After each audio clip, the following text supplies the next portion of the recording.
이 방송은 19금으로서 과도한 비속어와 욕설이 난무하니 임산부와 노약자, 청소년들은 절대 듣지 마십시오.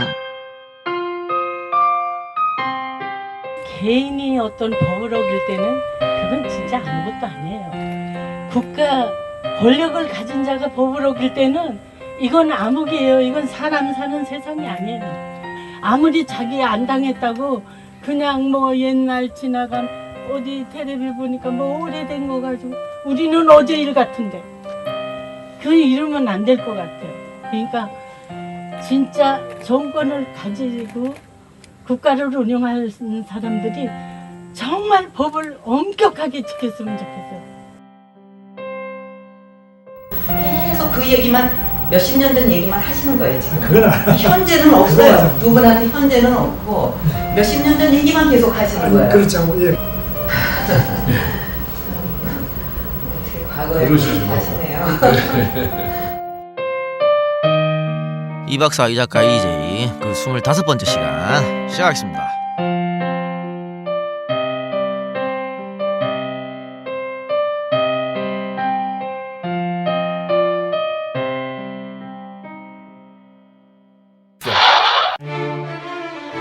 한국 정치의 양기.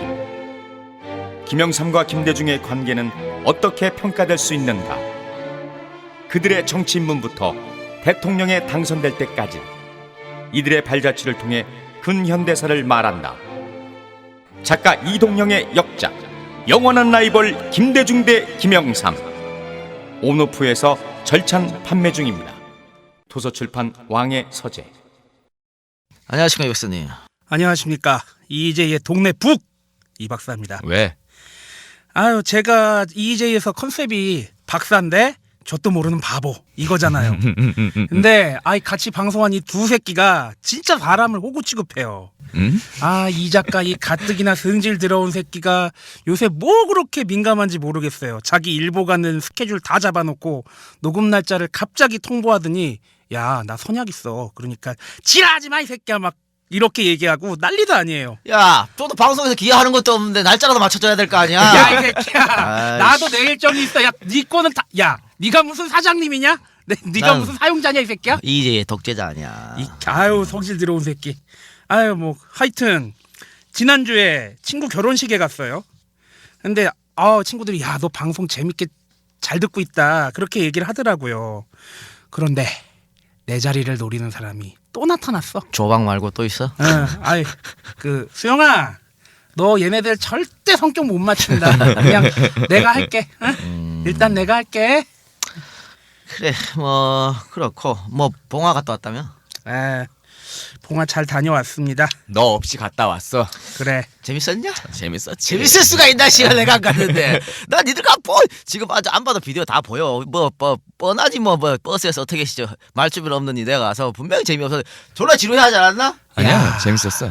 아니, 세작이 약을 파는데 진짜 사람들이 그 약을 다 살 것 같더라고. 어찌나 약장사 필로 얘기를 하든지 장난이 아니었어요.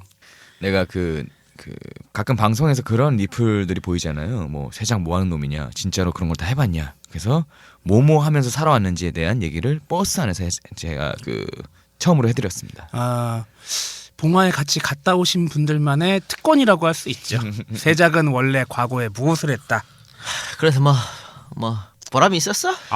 보람 있었죠. 재밌었는데 재미있는 에피소드가 하나 있었어요. 저희 도착했는데 처음에 사전 약속 아무것도 안 하고 갔어. 우리 뭐 심지어는 식당 예약도 안 하고 갔는데 가면서 했죠. 가면서 하고 도착해서도 그래도 한 40명이 되는데 이 인원들을 어떻게 통제할까 좀 걱정을 하고 있었는데 같이 가신 영화사 관계자분이 명대표 우리 명계남 씨랑 알아가지고 저희를 연결을 해주고 좀 있다가 봉화재단 노무현재단 그때 통해가지고 조문을 하려고 했는데 신기하게도 관계 직원들이 EJ의 팬이었습니다. 네. 그래서 저희 방송을 듣고 있다가 어머 이 사람들이 왔어? 이러면서 나와가지고 아주 매우 기쁘게 반겨주셨죠. 저희가 오히려 영광인데 너무 반겨주시니까. 전국에 EJ 팬 다 있어. 그러게. 그리고 근데 가슴 짠한 장면도 되게 많았어요. 명계남 대표님을 뵀는데 약간 좀 편찮으신 것 같고 많이 늙으셨더라고요.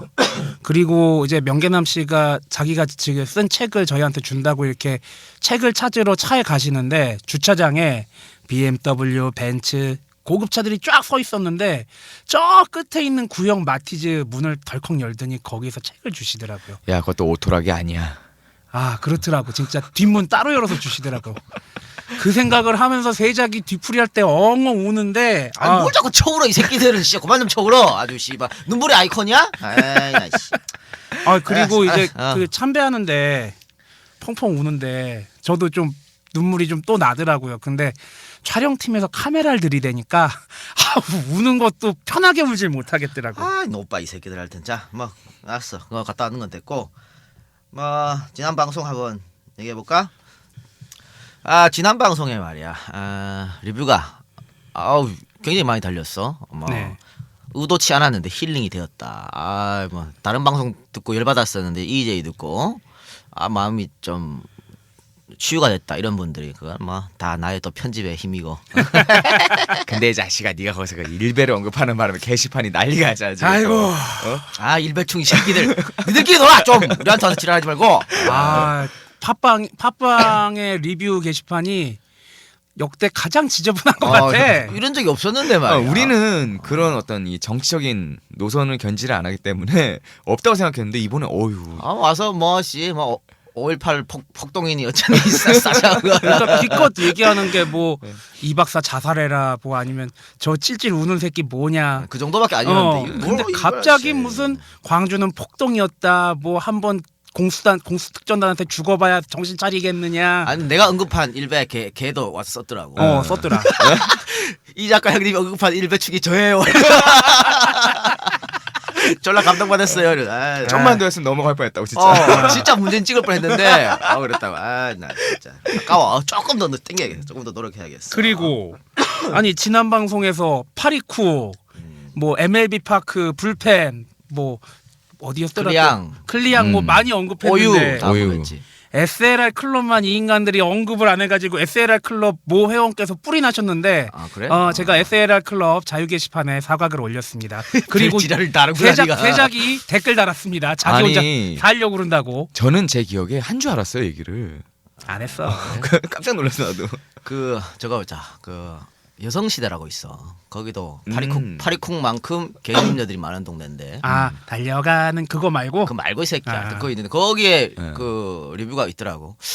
EJ 리뷰를 다 본다 그랬는데 아마 여기는 못 볼 거라고. 그렇지. 가입이 안 되니까. 아이고 양반들아 왜 내 말을 못 믿나. 전 세계 리뷰는 다 여러분들이 쓰는 순간 제가 봅니다. 그럼 걱정하지 마세요. 근데 지난 방송이 좀 논란이 많긴 많았어요. 그래서 일간 베스트 그 회원분들뿐만 아니라 뭐 다른 우리랑 정치적 입장이 비슷하면서도 다른 개파를 지지하는 분들이 너희들 노빠냐, 그래서 문재인 잘했다는 거냐, 니들이 뭘 하냐, 우리 편끼리도 저희들한테 이런 얘기를 하기도 했어요. 우리는 씨발 노빠 방송이 니 때문에 그래 개새끼야. 아주 낙인 찍혔어 노빠 방송이야. 뭘 모르는 노빠는 저밖에 없어요. 나머지 둘은 노빠가 아니에요. 거기다가 그 나머지 둘 얘기 또 나온 김에 세작 이 새끼가 강원도하고 충북 욕했다가 아주 묵사발이 또 났습니다. 제 게시판 지분을 또 가져갔어요. 고마워. 근데 제가 솔직히 말씀드리면 저는 그런 뜻으로 언급한 게 아니었어요. 왜 똑같은 역사가 반복되고 있는 거에 대한 약간 냉소 그런 의미였는데 특정 지역을 비하하려는 생각은 아니었습니다. 어쨌든 그래 안티팬들은 니네 둘이 다 나랑 가져.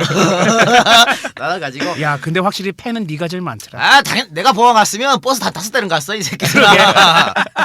자 근데 그래서 사실은 원래는 우리가 다른 주제를 가지고 녹음을 하려고 그랬는데 게시판도 시끄럽고 그냥 대선 특집 2 이번에 오늘을 하려고 그러는데 이거는 방송은 아니고 특집이라면 좀 그렇고 그냥 호외식으로. 원래 우리가 이번 주에 녹음을 못하는 단계였죠. 그렇죠. 내일 아침에 일본으로 출국을 하는데 어제까지 나 오늘 가는 줄 알았어. 금요일 날. 그래서 방송을 못 하겠네라고 했는데 가보니까 토요일이더라고. 그래서 바로 그냥 전화해서 빨리 야 금요일 날 나와 이래가지고. 일본 갔다 돌아오긴 하냐? 몰라 이 개새끼야. 그러니까 지금 철의 제가 탈에 빠져 죽을 수도 있어. 스케줄이 다 엉켜 있는 상태에서 저도 내일 이제 그 강연이 하나 있어가지고 나가야 되고 이 박사도 그렇고요. 바빠가지고 못할 줄 알았는데 이 작가가 지금 짬내서 방송을 하고 있습니다 지금. 그러게요. 빨리 녹음하고 가야 돼 지금. 아 그냥 속으로 야 솔직히 그거 아니야? 두산에서 Y로가 안 들어왔어. 아직 두산 걸 못하겠어 우리가. 나 들어올 때까지 안 할 거야. 씨발. 아니 그 저 두산 관계자들 들으면 좀 저 회사 게시판 사내 게시판 가서 오래란 말이야. 뭐 하는 거야? 아니 그래서, 근데 나는 저, 이 방송 대선 특집 투한다는 얘기 듣고 이 민감한 이 작가가 게시판 글 보고 리뷰 보고 열받았구나. 열좀 갈 받았지. 때까지 가보자. 어. 그거라고 딱 생각이 좀 들더라고요. 받아가지고 대선 특집 2를 합니다. 한 번으로 우리 대선 특집 한 번으로 그냥 땡 치고 새롭게 정말 시즌 2의 마음으로 들어가려고 했는데 여기 저기에서 아직도 친노고 어쩌고 저쩌고 우리 방송에 대해서 뭐 아까 이 박사처럼 니네가 뭐라네 이지랄 해가지고 내가 대선 특집 2를 합니다. 자 친노 이야기 나왔으니까 친노 이야기 한번 해봅시다. 지금 대선 패배는 친노의 책임이다 라고 주장하는 사람들이 도처에 깔려있지. 소위 배웠다고 하는 인간들이. 그리고 우리는 그게 아니라고 얘기하는데 이 사람들하고 우리의 다른 점, 괴리점은 딱 이거야. 그 친노 패배를 패배의 원인은 친노다. 그래서 친노를 몰아내야 한다라고 주장하는 사람들은 이길 수 있는 선거를 친노 때문에 졌다라고 보는 그렇죠. 거고요. 그렇게 얘기를 하죠. 우리는 대선 특집 1편에서 언급한 것처럼 25년 전 선거나 20년 전 선거나 이번 선거나 한치도 다름이 없다. 그렇지. 지역주의 투표형 들어가면 무조건 진다. 김구가 살아 돌아와도 진다. 그렇지. 그러니까 이길 수 있는 선거라고 하는 자체가 잘못된 거다라고 얘기를 하는 거예요. 그러니까 이제 달라지는 거죠. 그래서 그 이야기를 하는 오늘 대선 특집의 2에 해봅시다. 지금처럼요. 조중동이나 새누리가 주장하는 프레임 그대로 가지고 와서 친노 콕콕 찍어갖고 민주당을 배제시키겠다 하는 발상은 정말 말도 안 되는 발상이에요. 이거 한번 뭐 제일 좋아하는 사람들이 누구야? 새누리당 아들 말도 더듬어지네. 수구 세력이죠. 새누리당 조중동. 아이, 그러니까. 예. 자 그럼 과거에서 우리 한번 그 딱 뒤집어 보세요 한번.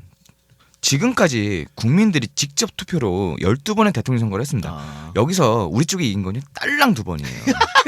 12분의 2 10%도 안 돼. 야, 그러네. 자, 여기서 김대중, 노무현 이 두 사람인데 이 두 사람도요 온전히 자기 힘으로 이긴 게 아닙니다. 그렇지. 여러분이 잘 아시다시피 김대중은 김종필하고 손을 잡았었죠. 노무현은요 이때 정몽준하고 일단 손을 잡았었어요. 그렇게 해서도 간신히 이겼습니다. 간신히 30몇 표 차이 막 이렇게. 근데 이번은 순전히 우리 쪽 힘만으로 대선을 치렀고요. 이 힘의 근거가 48% 나온 거예요. 근데 이게 어떻게 이길 수 있는 선거니까 친노가 물러나야 한다는 결과가 나올 수 있습니까? 이게 말이 안 되는 거예요. 물론 일반적으로 선거가 끝나고 나면 자기 진영을 다독여야 되니까 그 이유를 찾는 건 필요해요. 근데 그거를 이런 식으로 내부 진영 파괴로 이런 논리를 몰고 가는 거는 솔직히 무슨 뭐 아주 작은 선거, 무슨 뭐 학생의 선거 이런 데서 본 적이 없습니다. 저는요 저 내부 애들이 과연 뭘 그렇게 두려워해서 친노를 없애야 된다, 친노를 뭐 말살시켜야 된다 이런 얘기하는지 정말 궁금합니다. 그 두려워하는 것보다 정말 원하는 뭔가 있나 그게? 아니면 저 내부에 있는 그 에어리 형 같은 애들의 생존의 에너지는 과연 뭐 근거가 있는 건가 그게? 뭘 원하고 있는 게 있다고 보고요. 지금 세상 말대로 대선 12번 중에 딱 2번 이겼어. 그것도 우리 힘으로 이건 한 번도 없어. 그럼 뭘 자꾸 이길 수 있는 선거라고 지랄하고 있는지. 자 봅시다. 민주당 반노 비노 말대로 친노라고 하는 사람들이 전부 책임을 지고 물러난다면요. 누가 제일 좋아하겠어? 그거부터 생각을 해봐야 될 거 아니야. 그렇죠. 새누리당이 2002년 선거가 끝나고요. 멘붕이 왔거든? 그렇죠. 걔들 왜 멘붕이 왔어? 아니 꼭 이길 수 있는 선거고 절대 질 줄 몰랐던 선거였는데 덜컥 져버리니까. 그러니까 자기들은 그것도 고졸 출신 노무현한테 지니까 멘붕이지. 절대 질 수 없다고 왔거든. 그치. 97년 선거를 왜 졌어? 이인재 때문에 졌다 이거야. 우리 내부의 분열. 그렇죠. 그렇기 때문에 2002년에 이인재 같은 게 없었잖아. 그러니까 절대 질 수가 없다 생각했는데 졌어. 그러니까 그 마음이 오죽 씨발 참담했겠어요. 지금 우리 심정이랑 비슷하겠다. 더 했을 거야 아마. 그래서 그때부터 노무현 실패한 대통령 만들기 한 거죠. 그렇죠. 봐봐요. 그 선거에서 노무현이 부산에서 29%, 경남에서 27%, 울산에서 35%를 갖고 간 거야. 많이 가져간 거네. 이거는 새누리로 봤을 때는 엄청 충격이지. 왜냐면은 여기는 자신들의 텃밭 아니야. 텃밭. 그치. 그렇죠. 여기서 이 정도 뺏겼으면 이거는 마이너스 1이 아니고 마이너스 2, 3이야. 원래 자기가 갖고 있는 건데 이걸 뺏겼으니까 마이너스 2, 3 뺏긴 거지. 그렇지. 그래서 얘들 어떻게 생각하면 노무현 이런만 없으면은 영남에서 경남 지역 부경에서 우리가 표를 빼앗길 일이 없다. 그러면은 지역주의 투표를 가면은 우리는 평생 우리가 이길 수 있다. 그렇지 여기서는 그렇게 생각하는 이게 거야. 기반이 되니까. 그렇지. 네. 그래가지고 그 친노 프레임을 들고 나와서 계속 친노가 문제다 어쩌고 해서 문재인을 죽이려고 하는 거야. 그래가지고 그 조중동 애들하고 손을 쿵 잡고 친노 프레임을 갖다 씌운 건데 이거를 우리 편으로 하는 것들이 들고 나와가지고 말이지 책임을 문재인이 아니었으면 40% 못 가져왔습니다 이번에. 그래서 네가 대선 전에 예상했을 때 경남 지역에서 40% 이상 가져가면 우리가 이길 거라고 했구나. 그런 거지. 그러니까 자 우리가 말이죠 첫 회 방송에서 언급한 적이 있어 총선 특집에서. 그리고 내 책에서는 몇 번 썼는데 우리나라 이념 분포는 보수와 진보가 7대 3이야. 보수가 훨씬 많아요. 아무리 좋게 따져도 6대 4야. 어쨌든 보수가 많아. 그러니까 총선이든 대선이든 보수가 질 수가 없다고. 선거하면 걔들은 백전백승이야. 근데 왜 보수가 가끔 지냐? 아까 얘기했잖아. 대선 12번 중에 2번 졌지? 네. 총선은 딱 한 번 졌어. 걔네들이. 그렇죠. 왜 그래서 그렇게 결과가 나오냐? 걔들이 삽질을 해주기 때문이야. 보수의 삽질. 보수의 삽질이 없으면요. 진보는 절대 선거에서 이길 수 없습니다. 우리가 3번 이겼는 거 한번 볼까? 아까 얘기한 것처럼 대선 2번. 대선 2번. 이인재 삽질이 있었지? 그렇죠. 그 다음에 뭐야? 정몽준 삽질. 정문희 삽질이 있었지? 총선은 한 번 이겨는 건 뭐야? 탄핵. 탄핵이 있었잖아. 우리 총선이 우리 역대상 18번 있었습니다. 18번 선거에서 우리가 딱 한 번 이겼어. 근데 그거 보수가 탄핵이랑 삽질을 해줬기 때문에 이긴 거야. 그런 프레임 역사적 사실이 있는데 말이죠. 이걸 간과하고 이길 수 있는 선거를 친노 때문에 졌으니까 나가라고 지랄하는 게 말이 됩니까? 확실한 건 이거야. 친노가 전부 다 지금처럼 콕 찍어서 다 물러나면 가장 좋아할 것은 새누리라고. 새누리당. 이거를 제대로 좀 명심하고 친노가 나가야 된다. 이런 책임을 좀 주장하라 이 말이지. 그래서 요번에도 가만히 보면은 이명박 정권과 한나라당 그리고 지금의 새누리당이죠. 삽질한 거 많습니다. 그래서 그 결과로 지방자치단체장 선거 졌고 서울시장 보궐선거 졌죠. 문제는 수구 정권이 정권을 잡고 나서 이명박 박근혜 것을 비롯해서 자신들에게 공과 중에 과로 보일 수 있는 것들을 최소한으로 노출시키고 아주 극히 일부분 거기서 뭐 어쩔 수 없었다는 부분들만 노출을 시켰다는 거죠. 이번에 나는 박근혜가 야당 후보인 줄 야당 후보인 줄 알았어. 그러니까 이명박 이름이 한 번도 안 나왔어. 아니 생각을 해봅시다. 지난 5년 동안 우리 얼마나 힘들었고 현 정권 얼마나 문제 많이 일으켰습니까? 벽두부터 숭례문 화재부터 시작됐죠. 용산 참사, 천안함 사건, 연평도 포격당하고 노크 기순하고 경제 위기, 미국산 쇠고기 수입, 한미 FTA, 아우 힘들어. 방송 관련 법 개정, 내곡동 사저 문제, 4대 강사업, 대통령 측근 비리. 아 이거 방송 못 하겠다. 그런데 PD 수첩, 돌발 영상 그런 거 다 무력화 시켜가지고 이런 문제는 자정 넘어서 하는 시청률도 그렇게 많이 안 나오는 토론 프로그램이나 우리 같은 팟캐스트 방송에서나 들을 수가 있게 됐어요. 심지어 아까 세장 말한 대로 대선 직전에는 이명박이라는 이름이 없어졌어. 그렇게 방송 노출 좋아하시는 양반의 이름이 없어졌단 말입니다. 거기다가 포탈 장악하고 SNS에서 진보 세력이 하듯이 비슷하게 활동을 하잖아요. 그리고 알바 동원하고 국정원 직원 동원했다는 의혹까지 있잖아요. 있죠. 그러니까 이거 지금 친노 프레임 만들어갖고 친노 콕 찍어 내보내면 제일 좋아하는 게 이제 새누리당이다 이렇게 그렇죠. 말을 했는데 이것 때문에 세작이 따로 조사한 게 있지? 이틀 정도 아무것도 안 맞아. 하고 제가 트위터를 한번 누벼봤습니다. 이 작가가 잠깐 그 코멘트를 줘가지고요. 야 이거 한번 봐봐. 그래가지고 제가 열심히 뒤져봤는데 제가 볼게요. 자 트위터는 저희 중에 저밖에 안 합니다. 저도 이게 공적인 얘기만 쓰고 있으니까요. 아이, 자랑 좀 그만하고 알았어. 김한기 씨가 얼마 전에 그 발언했던 게 있습니다. 그 대선 직후부터 해가지고 제가 1월 10일까지 조사를 했어요. 근데 거기서 많이 나왔던 게 뭐냐면 김한길 도찰 그 있었죠. 그다음 네. 그거에 대해서 김한기 씨가 해명한 게 있었고요. 그리고 그 다음에 발언했던 거 이 내용입니다. 2번의 패배 인사 그리고 문제의 우리는 다 역사의 죄인입니다. 저는 그때 18대 불출마를 선언하고 모든 걸 내려놓았습니다라는 글을 남겼습니다. 그러니까 자기는 옛날에 책임졌으니까 그렇지. 이번에는 친노가 책임을 져라 이 말이잖아. 자, 그런 게 어딨어 씨발. 근데 볼게요. 이걸 볼게요. 이걸 다 노출했을 때 이게 많이 그 이제 리트윗이라고 그러죠. 누가 이렇게 계속 퍼가요. 그 트위터는 그런 식으로 돼 있죠.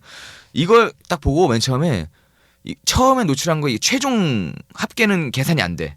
이건 팔로워 수만큼 나오는 거니까 이거는 계산이 안 되는데 재밌는 거 하나 봤습니다. 김한기 씨의 대선 이후 발언에 대해서 이 적극적인 액션을 취한 사람들이 있는 거야. 그러니까는 직접 그 글을 리트윗한다 그러죠. 리 달아가지고 퍼가는 거예요. 자, 그러니까는 이거를 이 사람들이 과연 뭔지 제가 한번 찾아봤어요. 뭐 혹자는 김한기 씨의 트위터 방문객이 대부분 친노나 아니면 반노 어쩌고 하시는지 제가 볼게요. 한번 제가 내용들을 보니까 이 범인을 이렇게 봤습니다. 적극적으로 리트윗을 해서 자기가 의견 표명을 하고 다시 재배포하는 사람들을 찾아서 보니까 자 친노를 할게. 이 사람들 친노를 보면 뭐 이 박사도 친노인데 뭐. 자 친노가 4고요. 4 전체 중에 4. 김한길 지지자가 3. 그다음에 여기 나옵니다. 새누리 지지자가 3입니다. 그러니까 4대 3대 3이 나와요. 그러니까 새누리 지지자들이 이 3이나 돼 30%나 되는 새누리 지지자들이 김한길 트위터 가고 김한길 좋아요 RT 하고 했단 말이야. 아니 새누리 지지자들이 미쳤나? 왜 김한길한테 와갖고 좋아요 누르고 지랄하나? 자 이거를 근데 여기서 아니 그럼 너는 세장 너는 또 왜 또 개소리 하냐? 네가 뭘로 불리하는데 제가요 욕 먹을까봐 해당 트위터 내용을 다 봤어요. 다. 그러니까 이 사람이 어떤 사람인지 트위터에 있는 모든 내용을 다 찾아봤어. 심지어는 이 사람이 어디에 팔로우를 하고 있는지 찾아보니까는 뭐 웃긴 게 나와요. 새누리 지지자가 김한길 의원님 화이팅 이래놓고 자기 걸로 가보면은 여기 변희재 최고. 그러니까 그거 봐 새누리 지지자들이 김한길한테 하는 거는 김한길 잘한다 너 그래 계속 신노 몰아내라 이렇게 하는 거야. 자 그다음에 봤던 게 그 사람들이 또 보니까 조선일보에 얼마 전에 그 5.18에 대해서 막말을 했던 지만원 씨 무죄 뉴스 있죠. 그다음 이런 게 와 있는 거예요. 그리고 어떤 양반을 가보니까 그 자기 트위터 속에 박사모라고 써 있습니다. 이런 사람들이 김한길 트위터 와가지고 그 리트윗을 해간 거예요. 그리고 또 그런 사람들 있죠. 이런 사람들 보면 팔로잉은 더럽게 많이 해놓고 일관된 논조의 글만 계속 퍼다 나르는 거야 이게 시발단 그건가? 아니 뭐 그건 아니더라도 이제 자기가 생각하는 게 친노 세력을 몰아내는 거라고 생각하는 한나라당 새누리당 지지자가 김한길이 그걸 실제로 얘기를 하니까 잘한다 파이팅 잘한다 하는 하는 거야. 거지. 그러니까 근데 이거를 보고서는 이게 무슨 뭐 친노의 반노 싸움이다 이게 아니에요. 새누리가 껴있어요 지금. 그러니까 새누리 애들이 좋아한다니까 친노 보내면 제일 좋아하는 애들이 새누리라니까. 그치. 그 아까 얘기했죠 저 친노 애들만 없으면은요 얘들 평생 호의호식 할 수 있는 거야. 그렇죠. 그 부울경에서 저 친노 아니면 누가 표를 얻을 수 있어? 그렇지. 다 친노잖아. 그렇지. 자, 계속 그 삽질 새누리의 삽질 때문에 우리가 이겼다 그랬는데 박근혜는 삽질을 할 수가 없어. 왜냐면 걔는 아무 말도 안 하잖아. 걔라고 만들지. 우리 당선자님께서는 아무 말도 안 하고 수천만 이렇게 하니까 삽질을 할 수가 있나? 그래서 선거 여왕이 되는 거지. 뭐 달리 선거 여왕이야? 그렇지. 자, 그다음에 그 우리가 아까 언급했던 그런 커뮤니티 말고도 인터넷 커뮤니티 중에 저희가 회원수 뭐 대략 한 뭐 30만 이상 되는 데를 다 뒤져봤어요. 뒤져보니까는 뭐 1배 빼고요. 1배는 제가 가입을 안 했습니다. 그런데 보면 뭐 다는 본 거 아니고 좀 큰 데만 봤습니다. 그 게시판에 요 최근 들어가지고 친노 퇴장, 김한길 뭐 옹립 이런 글이 올라왔어요. 근데 이게 올라오는 건 괜찮아요. 왜냐면은 자유롭게 토론할 수 있으니까. 문제는요. 이런 글에 일관되게 싸움을 부추기는 리플들이 걸립니다. 그래서 이게 글 쓴 사람을 제가 뭐라 한 게 아니고요. 그렇게 싸움을 부추기는 사람들이 있어요. 근데 논조가 일정해. 그걸 기계적으로 달아요. 그래서 이 사람들 닉네임을 검색을 쭉 해보면 해당 게시판, 예를 들어서 거기가 뭐 야구면 야구, 축구면 축구, 내지는 뭐 카메라면 카메라 이런 데서 활동도 안 하면서 이런 글에만 리플을 다는 사람들이에요. 전문 리플꾼. 그러니까 내가 검색을 어디까지 해봤냐면 검색을 계속 하다 보면 1년 단위까지 볼 수가 있잖아. 그렇죠. 1년 동안 김한길 리플 말고는 단 게 없어. 아. 그런 사람이 없어요. 그러니까 이런 사람들 멧돼지같이 자기 목적만 하는 글에 왜 낚여가지고 거기도 화내는 또 싸움 나고 게시판 시끄러지고 이런 거 좀 낚이지 말라고. 그러니까 게시판 시끄러운 것도 분란 일으키는 거 아니야. 그렇지. 분란 일으켜서 문제 내는 거야. 야권 지지자 니들끼리 서로 싸워 이거라고. 아이 답답한 양반들. 우리가 대선 특집 2 하는 것도 그거야. 일단 우리가 본격적 방송 들어와서 할 내용이 그겁니다. 역대 야권의 분열. 이 개새끼들이 얼마나 분열했는지 그걸 내가 한번 보여주려고 지금 오늘 대선 특집 2를 하는 건데. 저희가 라디오라서 제가 그 내용은 말씀 못 드리는데 검색하다 보니까는 그 제가 심지어는 그렇게 해봤거든요. 그 아이디 닉네임을 까보면 아이디가 나오잖아요. 그 아이디를 구글에 쳐봅니다 저는. 구글링 해보잖아요. 네. 박사모티가 나옵니다. 그러니까 그래. 자 그리고 그건 조사한 내용이고 또 안철수가 나왔으면 이겼을 거라는 결과론을 갖고 이야기하는 사람들이 졸라게 많아요. 참 답답합니다. 이거 보면 모든 선거에서는요 플러스 요인과 마이너스 요인이 있어요. 안철수가 나왔으면 분명히 중도 보수표를 갖고 왔을 거야. 이건 플러스 요인이지. 그렇죠. 근데 그 반면에 정통 민주 지지 세력들은 투표 안 해. 기권한다니까. 자 그렇지. 봐요. 그러니까 이건 이제 마이너스 요인이지. 왜 이걸 생각 안 하는지 모르겠는데 나는 말이지. 내가 만약에 저 안철수가 단일 후보로 나왔다. 나는 투표를 하러 가. 나는 기쁜 마음으로 안 가겠지. 그렇죠. 자 봅시다. 우리 집이 완전 보수 꼴통 경상북도 산골 마을 사는 거 아니야? 그렇지. 그런데 우리 엄마 아버지, 그다음에 우리 누나 자형, 내 매제 여동생 6명이 나까지 7명이 다 문재인 찍었어. 오. 그거는 나의 힘이지. 내가 가서 맨날 문재인이 돼야 된다고 막 박근혜 되면은 아들내미 죽어요 막 이랬단 말이야. 그런데 만약에 안철수가 됐으면 나 그런 얘기 안 했어. 나만 찍고 말어. 이게 마이너스 요인이라고 답답한 양반들아. 근데 안철수에 대해서 욕할 게 엄청 많지만 안 합니다. 왜냐면 또 안철수는 또 우리 야권에 또 어떤 그게 있으니까. 앞으로 또 할 일이 앞으로 할 일이 있으니까요. 있기 때문에 난 안 한단 말이야. 우리처럼 대인배가 되라고 쳐 싸우지 말고 씨.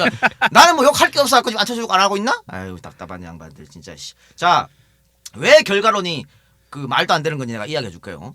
2002년에 노무현이 이겼는데 만일 2002년 선거에서 졌어봐. 그럼 어떤 얘기 나왔을까요? 김대중 왜 안 버리냐? 김대중 버렸어야 된다. 그 노무현이 그랬거든. 나는 김대중의 공과가를 다 안고 간다. 근데 김대중이 마지막에요. 인기가 엄청 없었다고.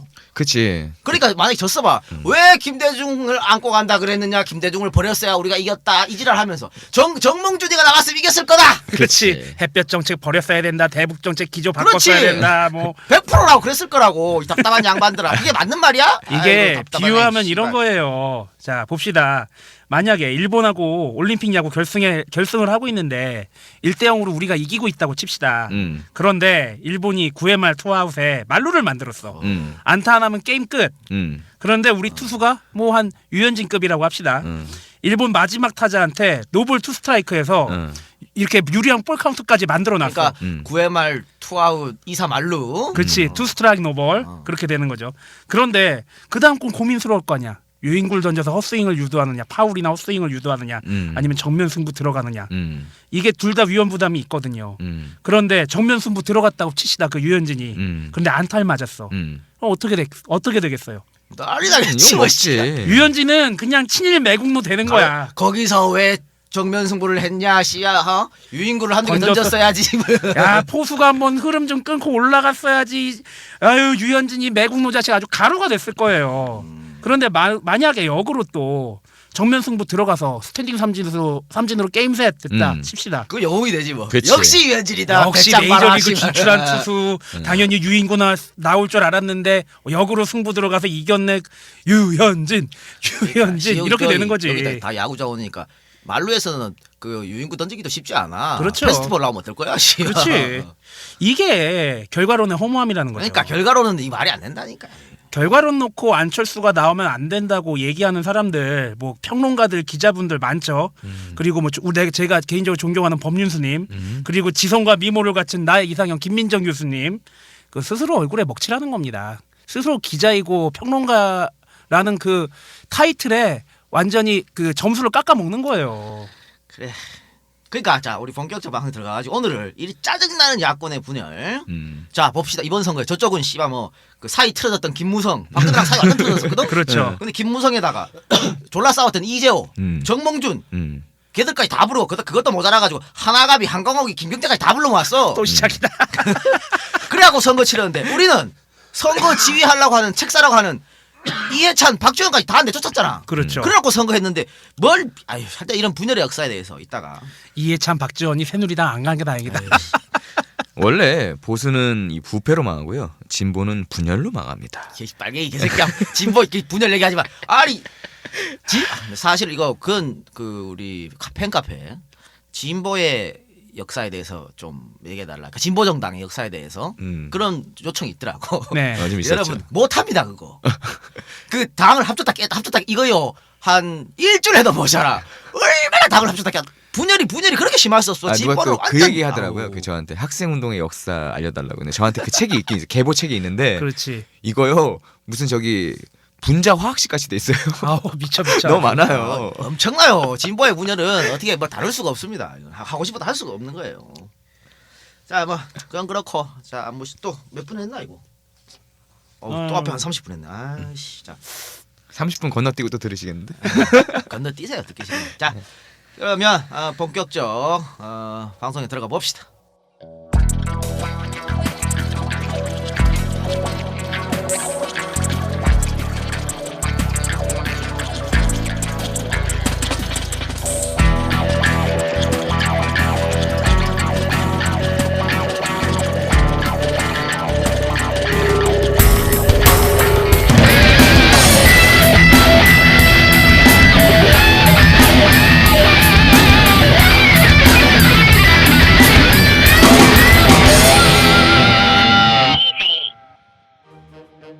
변절과 기회주의가 득세했던 불공정 대한민국의 역사를 고발한다.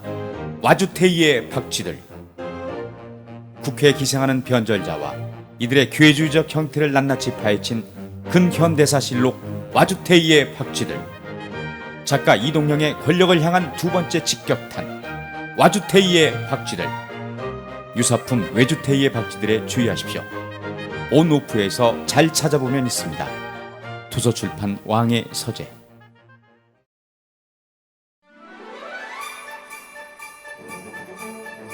작가 이동영의 세 번째 역작 정치과의 제1교시. 정치구단의 은밀한 정치 강의. 그 첫 번째 시간표. 어두운 현대사의 부패와 음모, 그리고 밀실의 정치를 이야기한다. 서울 시민으로 살고 싶어하는 작가의 염원이 담긴 필생의 역작 정치과의 제1교시.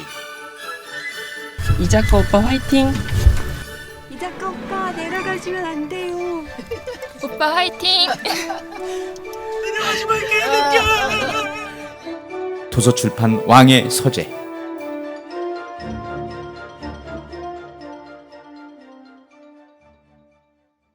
자, 봉지방에서 들어가서 우선 저 5대 대통령 선거부터 가봅시다. 이건 뭐 저번 박정희 특집 때 언급한 거니까 이 박사가 잠깐 정리만 하고 넘어가자고.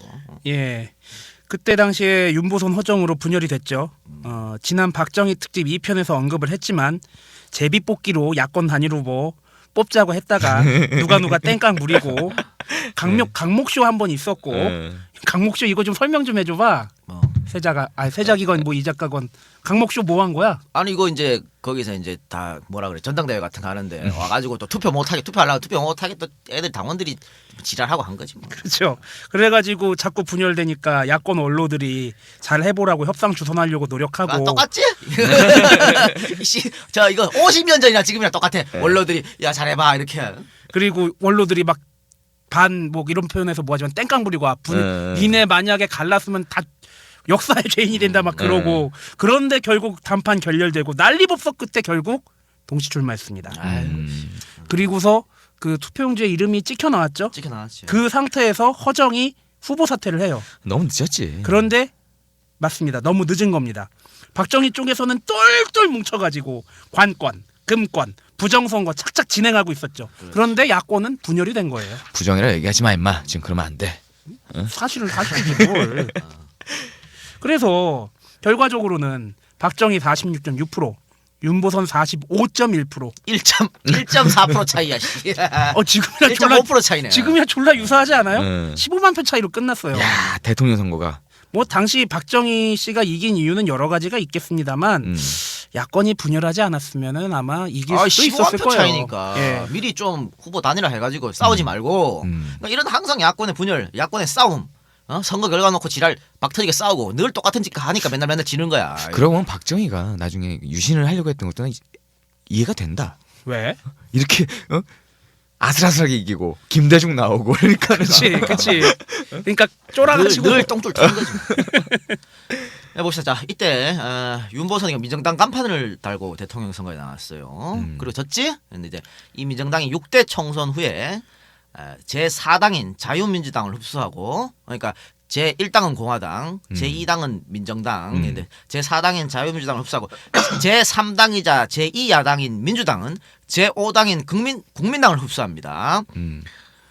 그래서 이제 야권은 두 개의 당으로 나눠졌어요. 근데 그 후에 한일 수교가 이루어지고 위기감을 느낀 민정당은 제2야당인 민주당과 드디어 합당을 합니다. 그래서 최초의 통합 야당이 이루어집니다. 이때 처음으로. 최초 통합 야당이 이루어집니다. 이게 바로 민중당이라고 하는 거예요. 90년대 이재호가 만든 민주당 말고. 근데 여기 대표는 누가 되냐면 박순천이 됐어. 여성 정치가. 윤보선이가 졌어. 윤보선이 충격을 받았지. 지가 당연히 이길 줄 알았는데. 그렇지. 왜냐면 민정당이 지분을 더 많이 갖고 있었으니까. 그런데 박순천이한테 졌어요. 이것 때문에 또 그래가지고 또 분열이 되는 거죠. 그래서 한일 협정 비준안 원란 파병 둘러싸고 파벌 싸움을 합니다. 아이고. 이놈의 개파 정치. 진짜. 그래서 또 윤보선이가 또 당 대표도 뺏기고 하니까 탈당을 해요. 윤보선 라인이 싹 다 나갔어. 싹 다 다시 따라나가지 또. 아유. 그래가지고 1년도 안 돼가지고 탈당을 해. 야권 다시 분열. 그래서 윤보선이가 민중당을 나갖고 신당을 만드는데 이게 신한당이야. 그럼 뭐 어떻게 돼? 윤보선 당연히 신한당의 총재가 되고 대통령 후보가 되는 거예요. 이게 목적 아니야. 그게 목적이지. 이게 6대 대선 때예요. 1967년이죠. 그러니까 선거가 얼마 안 남았는데 야권이 또 분열한 거야. 그러니까 또 난리가 난 거지. 또 뭐 원로들이 모여가지고 야 또 뭉쳐라 씨 이렇게 된 거야. 그래갖고 민중당과 신한당이 다시 합당을 하는데 그래서 만든 당이 바로 그 유명한 신민당입니다. 아이고. 이 신민당이 67년 2월에 합당을 하거든요. 근데 대통령 선거 언제 있었냐면 67년 5월에 있었어. 3개월도 안 돼. 지금 선거가 3개월도 안 남았는데 지지고 뽑고 분열하고 합당하고 이지랄 한 거야. 그러니까 그 뭐 선거 이길 수가 있겠어? 박정희는 말이죠. 4년 동안 대통령 하면서 맨날 텔레비전에 나와 신문에 나와 고무신 갖다 바쳐 다라이 갖다 바쳐 쌀자루 포대가리 해갖고 국민들 나눠줘. 야당은 뭐 했냔 말이야. 그러니까. 아유 답답한 것들 진짜. 이래야지 결국 선거를 치르긴 치는데 이길 수가 있겠어 이게? 아 이거 어떻게 이겨 이거를. 못 이기지. 애써 합당했더니 지들끼리 파벌 싸움. 아 이놈의 파벌 싸움 지긋지긋해요 그죠?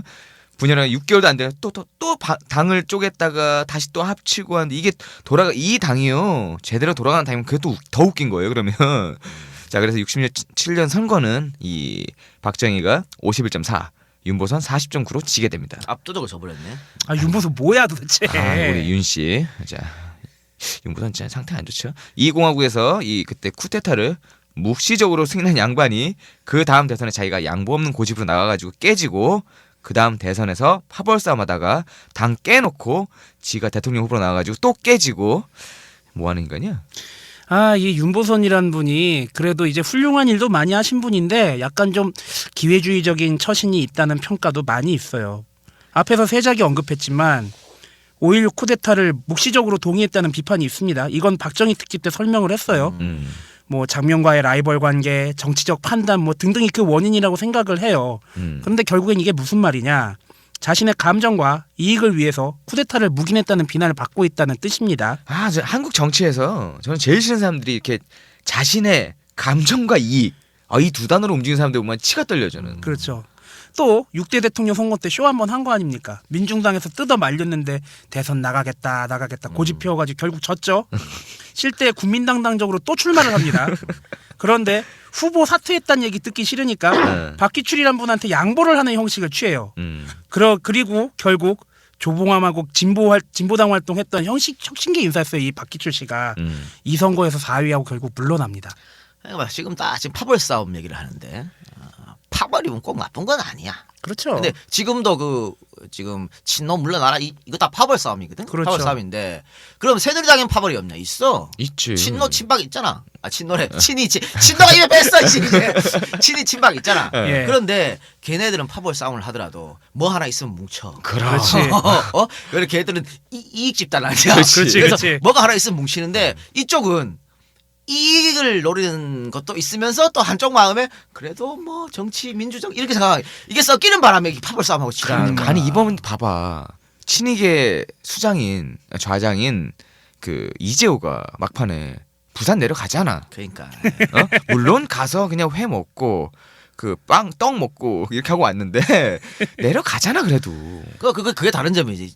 민주당은 뭐였어? 민주당은 우리에게 안철수를 지지할 권리를 달라 이 지랄하고 그 지랄하고 있는데 아유 답답한 것들. 그 모 방송에서 뭐 자기 나름대로는 소장파 의원이라는 민주당 소장파 의원이라는 분이 나와가지고 누구야 계속 얘기해 괜찮아. 누구? 이건 있어. 이 성함은 까먹었는데 친노 확실히 있고 물러나야 된다고 얘기하는데 그 방송을 주최하시는 분이 되게 씁쓸하게 클로징을 하더라고요.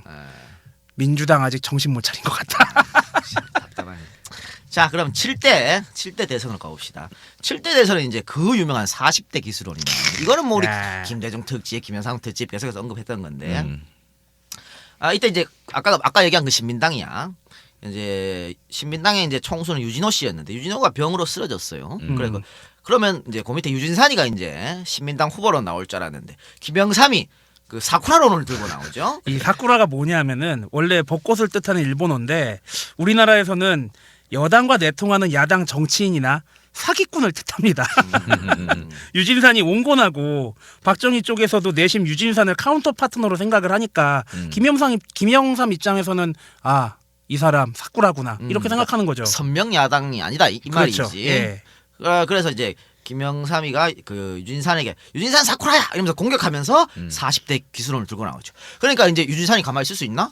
그래갖고 유진산은 뭐라고 공격하냐면 40대 기술원은 구상유치다 이렇게 공격을 또 맞대응하죠. 입구 여전히 상처류 냄새취 이렇게 됩니다. 입에서 아직도 접비린내 나는 사람이다 이 뜻이죠. 아직 어리다. 애송이다 이거죠. 애송이. 구상유치란 말은 이제 입에서 젖빛내 나는 아직 엄마 젖이나 더 먹을 애들이 뭘 40대 기술원이야 이렇게 그렇지. 나오는 거죠. 근데 이거는 이제 당내 파벌 싸움이라고 볼기는 좀 그래요. 왜냐면 이건 이제 선명 야당 어떻게 보면 투쟁의 결과지.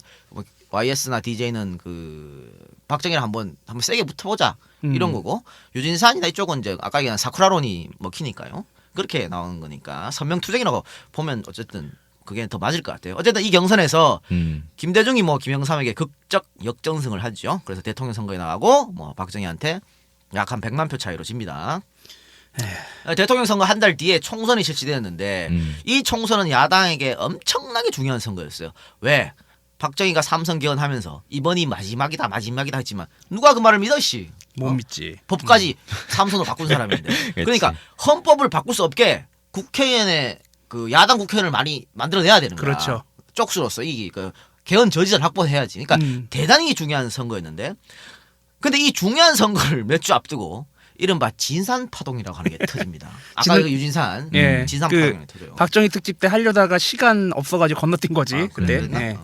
그럼 이거 설명 좀 드릴게요. 그 아까 얘기한 대로 대선 지고 나면 후유증이 있잖아. 그러니까 이렇게 된 상태에서 신민당은 어쨌든 아까 얘기했던 개헌 저지선인 65석 이상을 반드시 확보를 해야 됩니다. 그러니까는 이때 그래가지고 원래 그 유진산의 지역구는요 충남 금산입니다. 그 인삼 많이 나오는 데 있죠. 이때 근데 이 유진산이 이 지역구를 포기하고 영등포 갑으로 올라옵니다. 이거는 뭐 그치 이게 어떤 전략적으로 할 수 있지 뭐 그럴 수 있어 그래. 문제는 이 다음이에요. 공화당에서 이 영등포 갑에 누구를 후보로 냈냐면 바로 장덕진이라는 사람입니다. 이 사람이 누구냐면 박정희의 처조카 사위입니다. 즉 유경수 언니의 사위야. 아하. 출신이 청와대 외자 담당 수석 비서관 출신입니다. 그러니까 우리 그런 얘기하잖아. 박정희가 청렴하네, 깨끗하네, 돈 안 먹었네 하시는 분들 보세요. 뒤에 7인척 사돈의 8촌까지 다 한 자리씩 준 사람이 박 대통령이십니다. 유경수 집안에서 한 자리 안 해먹은 사람이 없어. 뭐 지금도 대략 그런 것 같은데. 자, 그래요. 그러면 자 여기까지는 있을 수 있어. 뭐 저 진산이랑 그러면 그 붙으면 되지. 붙으면 되니까. 장덕진이 하고. 그렇지 이제 붙으면 딱 되는데 갑자기 유진산이가 선거 막바지에 갑자기 나 안 해 하면서 안 한다고 딱 하더니 후보를 사퇴하고요. 지역구 후보를 사퇴하고 전국구 2번으로 옮깁니다. 그러니까 지역구를 급산에서 영등포 갑으로 옮겼는데 영등포 갑에 박정희 초조카 사위가 나오니까 어머 나 안 해 하고 그냥 전국구로 옮겼단 말이지. 이런 씨. 전국구하고요. 그러니까 전국구 지역구는 그 의미가 틀립니다. 이게 다르지 계속. 오랜만에 오랜만이구나. 그러니까는 이때 그러니까 당연히 금품수수 의혹이나 그러니까 장덕진이한테 돈 받고 니 사퇴한 거 아니야? 그렇지. 딜을 했다는 얘기가 자꾸 들리니까는 이 소식을 듣고 우리 신민당의 젊은 대의원들 총재실로 달려 들어갑니다. 나와라 유진산 나와라. 이 사쿠라 같은 새끼 네가 당순이 아마 싸우는 거야 이게. 때리고 부수고 하는 게 이게 바로 그 유명한 우리 사쿠라 유진산의 진산 파동입니다. 그렇지. 이때 어떻게 야당이 개헌 저지선 확보는 하지만 이 진산 파동으로 인해 가지고 그 향후에는 당내에서 어떤 정책을 짤 수가 없고요, 전략을 짤 수가 없고 결국에는 이 다음부터는 김대중, 김영삼 등 우리 그 인기 정치인들 이 독고다이의 역량을 맡겨가지고 당의 선거를 치를 수밖에 없게 되는 거죠. 그러니까 이거 봐 진산 파동이 일어나고 진산 보고 물러나라 그랬거든. 근데 또 진산이 안 물러난다고 지랄하고 이래가지고 그렇죠. 아니 선거가 지금 내일 모레인데.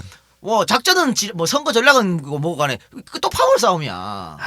참. 그래서 요즘 많이 나오죠 주류 비주류. 이래가지고 톱딱 싸웠다니까. 나 짜증이 나가. 그래서 이 뭐 전체 야권 뭐 진보 세력의 파벌 얘기는 다 할 수가 없고 너무 많아. 민주당 쪽에서만 있었던 파벌 얘기를 좀 간단히 해드릴게요. 민주당이란 당이 처음 생긴 건 1955년 4.4.5입 개헌 때입니다. 서울대 교수. 333333. 예. 이승만 특집 참조하시고요. 4.4.5입 개헌을 계기로 민주국민당 보수파, 자유당 탈당파, 흥사단 출신들이 만든 당이 민주당입니다. 여기서 민주국민당 보수파가 9파, 자유당 탈당파와 흥사단 출신이 신파죠. 9파의 유명한 사람이 신익희, 조병옥, 윤보선, 유진산, 허정, 그리고 김영삼. 자, 그러니까 그 구파 특징 사람들은 정치를 감으로 의존하는 사람, 말 잘못하고 그런 사람들이고. 이 얘기 저번에 한번 했죠. 한번 했지. 신파에서 유명한 사람이 곽상훈, 장면, 현석호, 박순천, 이철승, 그리고 김대중 전 대통령. 논리를 움직이는 사람들. 그리고 진산파동 이후에 유진산을 중심으로 뭉쳤던 범주류가 다시 김영삼, 고흥문계로 갈라졌습니다. 오, 짜증나기 시작한다. 이제 뭐 범주류 그렇죠. 신파, 구파, 범주류, 주류 뭐 아우 짜증나기 시작한다. 그리고 이철승과 정혜영이 독자 세력을 형성하기 시작했죠. 그리고 비주류는 김대중 중심의 단일 세력으로 재편이 됩니다. 당시 김대중 전 대통령이 대통령 후보를 차지했기 때문에 당내 영향력이 커져서 비주류가 더 이상 비주류가 아닌 게 된 거죠. 이게 이제 그 진산파동이 일어날 때까지의 신민당의 그러니까 민주당이지 지금의 그렇지. 민주당. 그러니까 신민당이 나중에 이제 지금의 민주당이 됐으니까 야권이 됐으니까 정통 야권. 그 개판데 이게 뭐 나중에 쭉 와갖고 보시면 뭐 신민당 됐다가 통일민주당에서 됐다가 또 뭐 꼬마 민주당으로 갈라졌다가 또 꼬마 민주당 그것도 신민당 또 나와 신민당 또 나오고 뭘 저를 아유 하여튼 그랬어요. 그런데 이 반대로 그 우리 보수 쪽은 그냥 당 이름만 바꾼 거야. 주구장창. 사람 조금 들여오고. 그러니까 그 90년에 3당 합당 할 때만 빼고는 그 당명만 계속 바꾼 거고 이 야권은 뭐 쪼갰다 붙었다 씨지랄 뭐 구준이니 주준이 뭐 비주 아유. 어쩌면 그 이제 야권에 있다가 그 여권으로 가는 애들이 이런 당명 자주 바뀌는 것도 스트레스 받아서 그런 거 아니야? 그럴 수 있겠다. 거기 가면 딱 자기네 사람들끼리 얼마나 좋아. 복잡하지 않고 개파 싸먹고. 근데 그렇게 잘못한 사람들 고래심출처럼 계속 붙들다가 하나씩 내보내고 새로운 사람들 몇 명씩 들여보내면서 당을 유지하는 것도 참 능력은 능력입니다. 대단들 하시네요. 네. 그래 자 그리고 그 이후에 봅시다. 이후에는 뭐 대통령 선거가 없어. 저도 없지 뭘. 없었어. 대통령 선거가 없어요. 자체가 없었어. 박정희가 그런 게 있어 이 개새끼들아. 나 혼자 계속 할 거야. 그래서 쭉 헤쳐뒤쳤어요. 없어졌고 이제 87년에 가가지고야 이제 대통령 직접 투표가 다시 이루어지죠. 그렇죠. 87년에 이제 다시 선거가 치러지는데 그 저번 시간에 언급했죠? 네. 그 야권의 분열. 김대중과 김영삼의 어이없는 분열로 물태우가 이제 어부지리로 당선이 됩니다.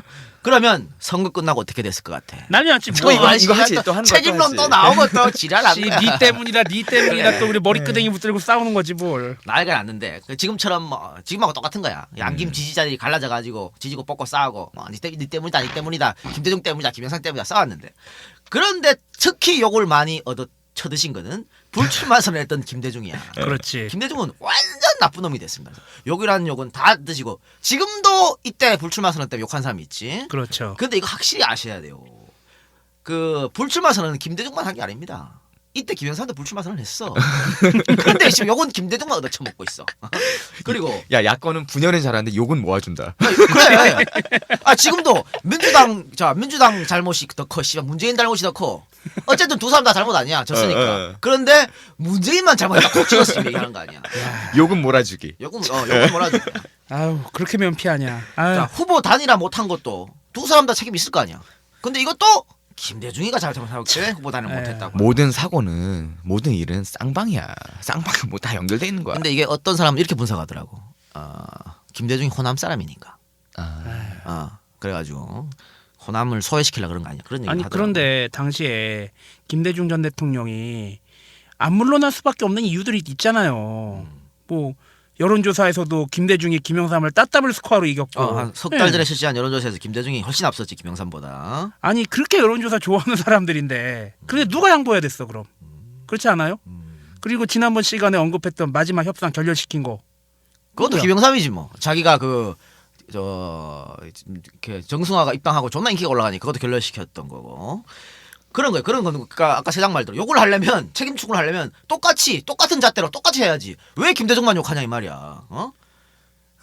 문재인은 민주당 안에 속해 있는 대통령 후보지 문재인 혼자가 아닌데 욕은 다 문재인 몰아주고 나머지 그 선거운동 도와줬던 사람들, 그 같이 민주당에 속해 있는 사람들은 욕 하나도 안 먹고. 그러니까 이번 선거에 뭐 민주당 책임 없나? 난 민주당 책임 더 크다고 보는데. 민주당 뭐 했어 이번 선거에? 안철수 해바라기만 했잖아. 그치. 그러니까 전 이런 것도 있어요. 그러니까 뭐 예전과는 좀 그 반대 상황이 됐죠.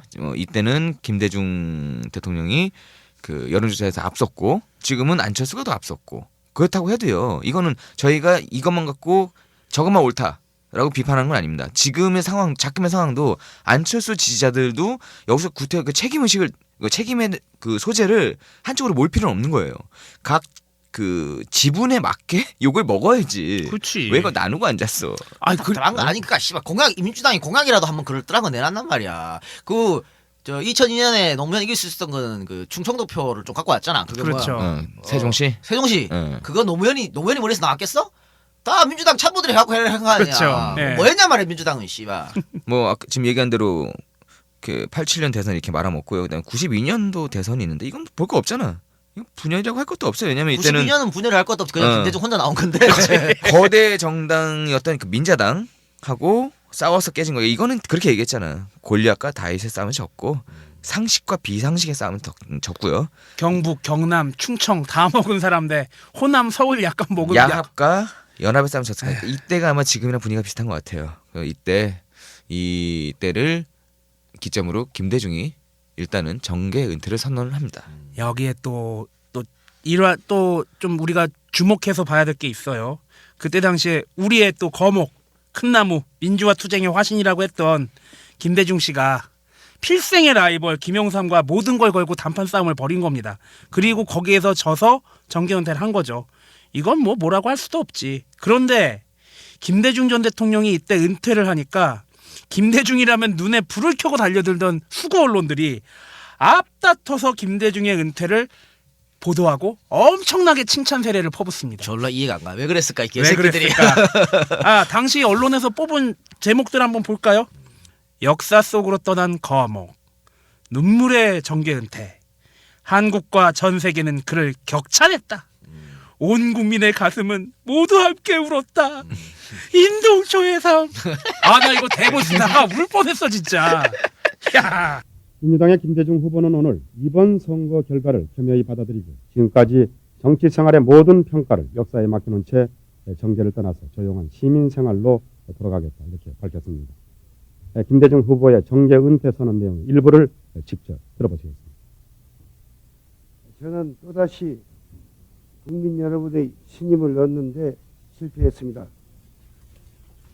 저는 이것을 저의 부덕의 소치로 생각하며 저희 패배를 겸허한 심정으로 인정합니다. 저는 김영삼 후보의 대통령 당선을 진심으로 축하하는 바입니다. 저는 김영삼 총재가 앞으로 이 나라의 대통령으로서 정치, 경제, 사회 모든 분야에서 성공하여 국가의 민주적 발전과 조국의 통일에 큰 기여 있기를 바라마지 않습니다. 국민 여러분, 저는 오늘로서 국회의원직을 사퇴하고 평범한 일시민이 되겠습니다. 이로써 40년의 파란 많았던 정치 생활에 사실상 종막을 고한다고 생각하니 감개무량한 심정을 금할 길이 없습니다. 그간 국민 여러분의 막중한 사랑과 성원을 받았습니다. 진심으로 감사합니다. 국민 여러분의 하해 같은 은혜를 하나도 갚지 못하고 물러나게 된 점 가슴 아프고 송구스럽게 생각합니다. 앞으로 일당원으로서 저희 힘 닿는 데까지 당과 동지 여러분의 발전에 미래기나마 헌신 협력할 것을 다짐하는 바입니다. 이제 저는 저에 대한 모든 평가를 역사에 맡기고 조용한 시민생활로 들어가겠습니다. 국민 여러분과 당원 동지 여러분의 행운을 빕니다.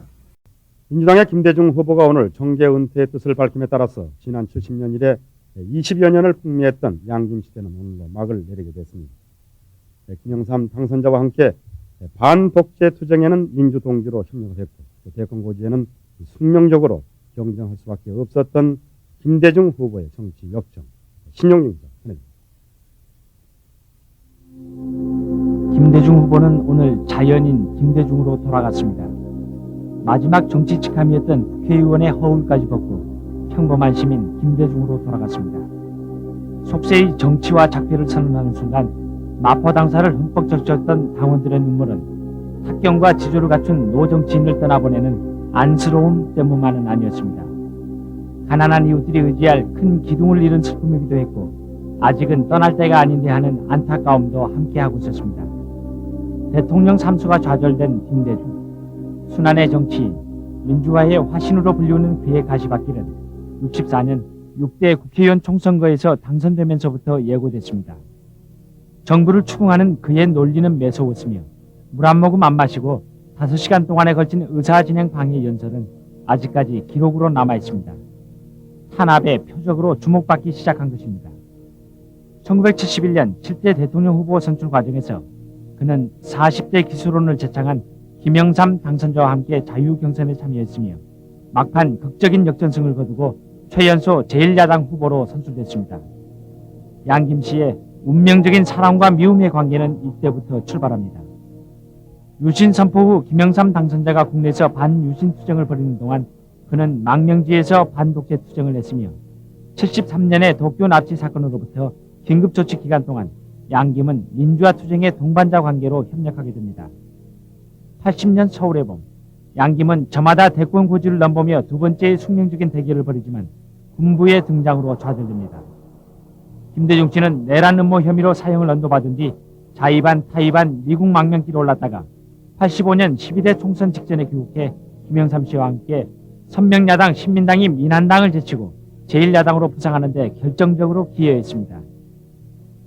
그러나 양김 씨는 87년 대통령 선거와 오늘 개표가 끝난 14대 대통령 선거에서 각기 당을 달리해 독자 출마했고 오늘 김영삼 씨는 당선자로 김대중 씨는 낙선자로 영역이 갈라졌고 김대중 씨는 정치는 아쉬움이 있을 때 물러나는 것이 좋다는 짤막한 말로 정계 은퇴의 소회를 피력했습니다.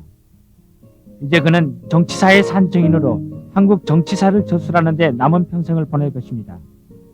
그는 목숨보다 더 사랑한다는 이 땅의 젊은이들에게 은퇴한 노정객의 입장에서 희망과 꿈이 피어나는 정치를 설파할 것입니다. 파란 많았던 40년 정치 생활을 감개무량한 심정으로 청산한 김대중. 그는 그에 대한 평가를 역사에 남겨두고 오늘 정치 전면에서 떠나갔습니다. MBC 뉴스 신용기입니다. 아니 저 선거 전에 김대중 죽이기 그렇게 했던 새끼들이 그러니까 지금 김영삼 대통령 당선자보다 김대중을 더 띄워주고 있어. 그러니까 졸라 황당한 그 거지. 천하의 조선일보가 김대중 전 대통령의 칭찬으로 지면을 완전히 엄청나게 할애를 합니다. 근데 이것도 DJ도 좀 순진한 게 졸라 좋아했어 이거. 그렇지. 이 사람들 뭐야 그렇지. 아우 순진해 씨. 근데 이게 왜 이랬을까? 이거는 결국에 국민들을 엄청나게 감동시켜서 저렇게 떠나가는구나. 김대중 선생님이 저렇게 떠나가는구나. 하게 해서 다시는 정계에 복귀 못하게 하려고 그러는 겁니다. 조선일보에 그런 것들을 누가 그런 표현을 썼어요 예전에. 저 아는 선배가 꽃상에 태운 거라고. 그렇지. 그러니까 상에 태워 보낸 거야. 그러니까 이거 간단히 해서 잘가 오지마 주민등록말 써야 이거지. 정치인으로서 김대중 전 대통령 관에 집어넣고 관뚜껑에 목 박고 회 바깥에 바르고 저승길 차비 던져주고 아예 본문까지 만들어버린 거예요. 그래야지 수구 세력이 장기 집권을 할 수 있으니까. 그러니까 김대중 없는 민주당이 민주당이야 씨발. 그 뭐 꽃상에 태웠다 제가 뭐 그 장례식 치른 거랑 비슷하게 얘기했던 거를 그때 당시에 유일하게 캐치해서 요 얘기를 했던 분이 바로 권노갑씨입니다. 이번에 유일하게 남아있던 가신지. 그래 씨발 우리 고향 형이야. 노갑이 형. 노갑이 형이 고향 형이야? 안동 출신이야. 야, 씨, 그 호남하면서 그렇게 있던 김경재, 네. 하나가 한강원 전부 세우리다 갔는데 영남 출신 권노갑이 남아있네. 참 또 아이러니다. 노갑이 형이 정말 영원한 비서지 뭐. DJ의 참. 영원한 비서. 노갑이 형만 남아 있어. 그래요. 그래서 그 다음에 이제 97년 선거가 실시죠. 돌아온 DJ가 돌아왔어. 꽃상에 타고 갔는데 돌아왔어. 그렇지. 그래서 엄청나게 욕을 먹었지. 지금 쇼한 거냐 아니 뭐 이렇게. 그러니까 이런 거를 다 무릅쓰고 정계 은퇴에 대한 번복을 무릅쓰고 돌아온 건데 이건 사실 돌아올 수밖에 없었던 게 당시에 민주당 총재가 이기택이었습니다. 게임이 안 돼, 뭐 싸움이 안 돼, 여권하고. 그러니까 김영삼 이기택이 뭐였어? 옛날에 김영삼이 꼽은 거 아니야. 영수회담이 되겠냐고. 영수회담에서요 김영삼이 이기택이한테 반말했다 그래. 진짜 인물 없었다. 그래 뭐 이 싸움이 돼? 그러니까 이제 DJ가 돌아올 수밖에 없었죠. 그래서 DJ가 돌아왔는데 그리고 이제 이해창과 한판 대결을 벌어지죠. 근데 DJ가 돌아왔을 때 방금 얘기한 것처럼 난리도 그런 난리가 없었어요. 김대중 없는 민주당의 왕노릇 하던 이기태기가 김대중을 받아줄 수가 있나? 없지. 절대 안 난다고. 나는 얼굴마다 못 한다고 막 깽판치고. 마찬가지 노무현 비롯한 소장파들도 김대중의 복귀는 지역 정치로의 핵이라 그러면서 절대 못 받아들인다고. 심지어 유시민을 비롯한 평론가들도 김대중으로 선거하면 100% 진다. 난리를 쳐 절대 불가리고 외쳤어요. 이건 이유가 있어요. 근데 그 유시민 씨가 이것 때문에 욕 많이 먹었거든요. 나중에 욕을 많이 먹었는데도 뭐 이거는 그럴 수밖에 뭐 이런 거죠. 그때 당시 유시민 씨의 판단은 이런 거지. 기간 동안 제도권 정치에서 보여준 그 지역주의 이 한계를 느낀 유시민이 이때 조순 제3 후보로는 되고 나옵니다. 이건 좀 내가 이건 이따 얘기할 건데 원래 조순이 스승이야. 그치. 유시민 스승이야. 그래서 경제학과 때문에 그래. 저도 그 책 봐가지고. 그래서 아마 존경한다고 그러고 그랬을 거야. 그 이때 97년 대선 게임의 법칙이라는 책이 있습니다. 여기서 뭐라고 썼냐면 김대중을 후보로 내세우면 게임 승률 제로다라고 얘기를 했습니다. 그러니까 이건 뭐 그 위에 비판을 받긴 했지만 저는 뭐 이런 생각도 들어요. 평론가라는 사람이 아까도 우리 그 이 박사님이 얘기한 것처럼 평론가는 어떤 입장을 그 한쪽으로 견지를 이빠이 가면 안 되잖아. 그렇지. 근데도 이렇게 극단적인 논조의 이야기를 할 정도면 얼마나 절망적이길래 이렇게 얘기를 한 거야. 그러니까 지역주의라는 그런 것에 다시 부활하니까 아무래도 또 유시민의 입장은 이해를 해. 그러니까 진짜 이 지역주의 성함 100% 지니까. 그러니까 계산을 해보니까 도저히 답이 안 나오는 거지. 이길 수가 없다 이거지. 그래서 이건 이해를 하는데 우리 보고 자꾸 노빠 방송이라는데 내가 오늘 여기서 욕을 좀 얻어먹을 얘기를 하면 유시민 좋아하는 사람 많으니까 제가 유시민 졸라 싫어합니다. 내가 근데 왜 노빠야 씨발. 근데 왜 DJ 빠들 유시민을 싫어할 수밖에 없어. 이렇게 얘기를 하고 다녔으니까. 그렇지. 이렇게 얘기를 했고 김대중 정부 말기에도 엄청나게 비판했어요. 맞아요. 김대중 정부를 유시민이. 근데 그때는 평론가였으니까 이해는 하지 마음으로 이해는 하지만 대가리로는 이해하지만 마음으로는 이해를 못하는 거야. 그렇지. 씨발 우리 DJ를 드디어 본색을 드러낸 DJ빠. 그런데 그렇게 그 유시민의 어떤 그 분석은 제로다. 승률 제로다라는 걸 이해는 합니다. 근데 이렇게 봐야 돼요. 김대중 없는 문민정부 시절에 아까 얘기했죠. 야당이 보여줬던 정치력의 부재. 반말 먹는 영수회담. 반말을 쳐먹는 영수회담. 지도자의 빈곤. 대가리가 없잖아. 그러니까 4분 5일 되는 거야. 리더가 없으니까. 아니 고수덤을 쳐도 오야가 있고 씨발 싸움을 해도 골목대장이 있는데 리더가 없으니까. 그러니까 DJ로는 이길 수 없어. 맞아. DJ로는 이길 수 없지만 그래도 한번 싸워볼 만한 사람은 DJ밖에 없다는 얘기야. 이거는 아까 얘기했던 개파하고는 좀 다른 얘기입니다. 그 그렇지. 파워가 그 싸움을 할 수 있을 때 그 싸움이 되는 유니트가 없는 거지. 그러니까 결국은 아까 얘기했죠. 조순 대망론하고 조선을 불러 올렸잖아. 근데 조선이 결국 어떻게 했어? 이해창하고 손잡았는데 씨발 뭐 에휴 답답한 인간. 내가 그 책에다 쓴 거 있어. 유시민은 나보다도 미래를 못 내다본다. 이렇게 써있는데. 이건 이제 DJ 빠로스의 얘기입니다. 그래가지고 이제 DJP 연합을 하잖아. 왜 아까 한 것처럼 DJ로는 이길 수 없으니까. DJP 연합을 하는데 사실은 여론조사에서 항상 김대중이 앞섰거든. 앞서 있었는데 선거 마지막으로 가면 분명히 또 지역주의 투표한다고. 그렇죠. 그러면 DJ가 질 수밖에 없어. 그래서 그렇죠. 보수표를 빼앗아 오려고 DJP 연합을 실시를 하는 거죠. 근데 이 DJP 연합할 때 어떻게 됐을 것 같아 또? 창나게 당내에서 또 그지? 난리 쳤겠지. 난리 쳤겠지요.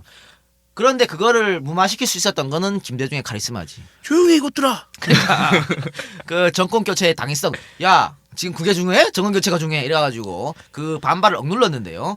이거는 이제 보수 정치니까 가능한 거야. 그렇죠. 보수 정치니까 그 카리스마로 그렇게 눌렀는데 그 우리 이 박사가 저번 시간 마지막 마무리 멘트를 뭐 카리스마 얘기했으니까 이번 선거에서 문재인이 카리스마 없어서 때문에 졌다라고 하는. 아니 뭐 그런 얘기 있는데 근데 과연 그거를 그렇게만 볼 것인가라는 생각은 들어요. 과거처럼 1인 총재가 절대 권력을 휘두르는 그런 시대로 돌아가야 오를까? 뭐 그런 생각도 들고 그리고 박근혜처럼 그런 제왕적 대표가 있다는 게 옳은 것인가. 공천권 쥐고 흔들던 그런 총재 앞에서 이제 한마디도 못했던 인간들이 벌벌 기지. 그렇지. 그거 다 나눠주고 권한 주고 이제 정상적인 상태로 돌리니까 거기에 바로 뒤통수 때린 거 아닙니까? 그렇죠. 아니 민주주의 국가에서 토론이 이루어지고 분열됐다가 또 공동의 목표가 생기면 합의하고 공통점 생기면 같이 모으고 끝까지 토론해서 공통점 찾아내고 그렇게 하는 게 정상적인 거지. 한 명이 야 이렇게 야 공천 어디 넌 하지마 넌 해. 뭐 그렇게 하는 게 과연 민주주의 국가 정당에서 옳은 일이냐 이거죠. 그러니까 보라고. 저 박근혜 뭐 카리스마 있다고 지랄하는데 그게 말이 안 되는 게 봐요. 새누리당에서 공천권을 박근혜가 안 갖고 있었어. 카리스마 있을 수 있어? 박근혜가 진짜 공천권 딱 손에 쥐고 딱 휘득휘득 하니까 거기다 일사불란하게 쫓아가는 거 아니야. 이번에 민주당에 문재인이가 공천권이 없었어. 그치, 없었지. 만약에 공천권 손에 쥐고 있었어 봐. 아무 말도 어디 감히 후보 흔들기를 하나? 이 새끼들아. 내 말 틀렸어? 아유, 지난 방송에서 이 작가가 야권이 진 원인이 국민 탓이라고 했잖아요. 그런데 민주주의 국가에서 카리스마를 아직도 바라는 국민들이 결국엔 50%가 넘는 사람들이 선택을 한 선거가 이번 선거예요. 결국엔. 참. 그래. 자, 그래서 2002년 선거가 이제 끝이 나고 2002년 이겼지? 이겼죠. 어부지리로 이겼는데 어쨌든 이겼는데도 또 갈라져. 이겼는데 이 새끼들은 이겨도 분열해. 이겨도 분열해. 2002년 선거 끝나고 새천년 민주당은 열린우리당으로 분당을 합니다. 그렇죠. 자, 여기서 또 내가 노빠가 있는 걸 설명해 줄게. 난 열린우리당 분당 깨고 날 때 졸로 열받아 했어. 내가 노무현 대통령이 싫어했던 이거 첫째 남북 정상회담 그거 뭐야? 특검 했는 거. 그때 막 꺼풀라 그랬어 가서. 대북 특검. 대북 특검. 아니 그거를 그거 노해야 되지. 뭐 거부권 행사해야 되지. 그걸 그래 어째 열린우리당 분당할 때 내가 존나 열받아 했는데. 어제 새천년 민주당이 열린우리당 분당하고요. 새천년 민주당이 노무현 대통령 탄핵했다가 작살나고 민주당으로 이름을 바꿉니다. 그리고 열린우리당 의원들은 안에서 졸라 또 피터지게 싸워요. 싸우다가 나중에 집단 탈당하지. 그 대표적인 사람이 김한길이야. 김한길이가 열린우리당 원내대표까지 했거든. 그때 집단 쫀나 싸우고 해갖고 탈당하는데 제일 앞장섰지. 그래가지고 이 사람들이 만든 당이 중도통합개혁신당. 뭐야 이건 또 씨. 하여튼 중도는 졸라 좋아해 씨발. 중도는 춘천에 있는 게 중도라고 이런 인간들 하죠. 중도 때문에 미치겠어 아주 중도. 그래서 민주당과 중도통합개혁신당이 합당을 해요. 그래가지고 이름이 뭐야 이거는? 중도통합민주신당이. 그리고 이 중도통합민주신당이 다시 민주당으로 이름을 바꾸고 대통합민주신당과 합당을 해요. 이건 또 뭐야 이거는? 그래서 만든 당이 통합민주당이야. 아유 씨발 뭐야. 뭐야 이거 도대체. 이름 다 외울 수도 없겠네 이거. 이름도 왜 이렇게 길게 만들어. 참. 네, 23명의 열린우리당 의원이 오늘 집단 탈당을 했습니다. 3년 만에 원내 2당으로 밀려난 집권 여당. 이제 사실상 분당의 길로 접어들었습니다. 윤석정 기자가 먼저 보도합니다. 김한길 전 원내대표와 강봉균 전 정책위 의장을 비롯한 23명의 열린우리당 의원이 탈당을 결행했습니다. 열린우리당 중심의 통합신당은 의미가 없고 기득권을 포기하기 위해서라는 것이 이유입니다. 첫째, 우리는 중산층과 서민이 잘 사는 미래 선진 한국 건설의 뜻을 같이 하는 모든 중도 개혁 세력과 함께 통합신당을 창조해 나가겠습니다. 노무현 대통령에게는 국정 운영에는 협조하겠지만 정치적 개입은 하지 말라고 메시지를 던졌습니다. 이번 탈당으로 열린우리당은 의석수 110석에 원내 2당으로 떨어졌습니다. 추가적인 의원들의 탈당 가능성도 언급했습니다. 앞으로 우리 선언문에 나와 있듯이 일정한 기간을 가지고 추가적으로 합류할 수 있는 의원님들이 많이 참여가 늘어나지 않을까 이렇게 기대를 하고 있다는 점만 말씀드리겠습니다. 탈당 의원들은 곧바로 원내 교섭단체를 구성해 신당 추진 작업에 들어갈 계획입니다. 이렇게 탈당 의원들이 교섭단체 구성이 가능해지면서 열린우리당은 사실상 분당된 것으로 받아들여집니다. 새 교섭단체가 민주당이나 민주노동당과의 독자적인 정계 개편 논의가 가능해졌기 때문입니다. 이미 탈당한 의원들과의 연대도 적극적으로 나섰습니다. 천정배 의원, 염동연 의원 등 이미 앞서 탈당해 있는 의원님들과는 이번 주말에 워크숍을 함께 가지기로 했습니다. 이 워크숍에서는 이 교섭단체의 명칭이라든지 앞으로 교섭단체가 지켜가야 할 원칙 등등이 심도 있게 논의될 것입니다. 원내 2당이 된 열린우리당과 제3의 교섭단체 구성으로 여권의 정계 개편은 더욱 혼미한 상황입니다. MBN 뉴스 윤석정입니다. 근데 이건 예상이 돼 있었지 원래. 그 전에 왜 우리 후단협 때부터 이미 갈등, 얘니 그 노무현이 될지 몰랐거든 걔네들도. 그러니까 이거는 야 우리 어차피 안 돼. 나가야지. 어떻게 보면은 후단협 때 노무현을 흔들던 사람들이 지금 거의 똑같아, 비슷하게 걔는. 문재인을 흔든다고 봐야겠네요. 근데 그 당시 후단협 때 그 노무현 흔들었던 애들이 지금 다 새누리당 가 있거든. 내가 봤을 때 이번에 그 문재인 흔들었던 애들이 다음 대선 때 새누리당 갈지도 몰라. 잘 지켜보라고. 역사를 항상 되풀이된다. 에이그. 자, 그 다음은 뭐야? 2007년인가? 근데 이때는 뭐 시원한 원사이드한 게임이니까 분열이고 지랄이고 할 것도 없지 이거는. 근데 다만 그렇게 원사이드한 게임에서도 민주당에서는 아까 그 이 작가 얘기한 대로 엄청나게 파벌 싸움을 또 합니다. 붙었다 떨어졌다. 그러니까 뭐 통합 민주주의 중도 통합 뭐시 계속 이렇게 그게 2007년 대선 바로 직전에 일어났던 일이니까. 자, 근데 그걸 왜 하냐? 선거하면 질 건데 왜 해? 그거는 말 그대로 이 사람들은요. 그 대선을 이기는 게 목적이 아니라 거기에 싸우는 게 아니라 정권 교체는 문제가 안 돼요. 어디에 줄을 서서 공천을 받고. 그러니까 보세요. 당시 이게 핵심입니다. 당시 선거는 그냥 무조건 이명박이 이기는 거였어. 그치. 무조건 이명박이 이기는 거였는데 왜 민주당 애들이 이렇게 붙었다 떨어졌다 했냐? 다음 총선. 그러니까 잘 보시라고. 왜 저 새끼들이 저러는지 잘 보면 답이 나옵니다. 이 사람들은 그거예요. 제가 누차 얘기하지만 그 정치가 직업이고 정치를 통해서 애들 학자금을 주고 그 밑에 당직자들을 꾸려가지고 부모님 봉양을 하고요. 자식 새끼 용돈을 줍니다. 그렇기 때문에 이 사람들 프로 정치인이야. 이 사람들은 정치를 계속할 수 있는 거 원해요. 하나의 그거는 기업체네. 여당이 안 돼도 돼. 야당으로 해서 그 동네에서 주구장창 오래 해먹으면 됩니다. 그게 이 사람들이 원하는 거예요.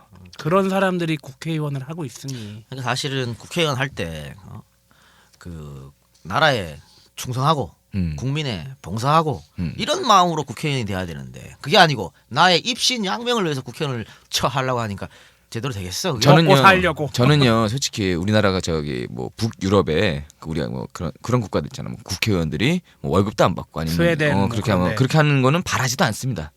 그 정도까지 바라지도 않고요. 다만 이번에 얼마 전에 그 연금법 통과되는 거 보면서 이게 딱 니네 수준이지. 이게 딱 니네 수준인데 그렇다면 앞으로는 어떻게 될까? 저는요 이거 한 번에 안 바뀝니다. 여러분들 절대 절망하시면 안 되고요.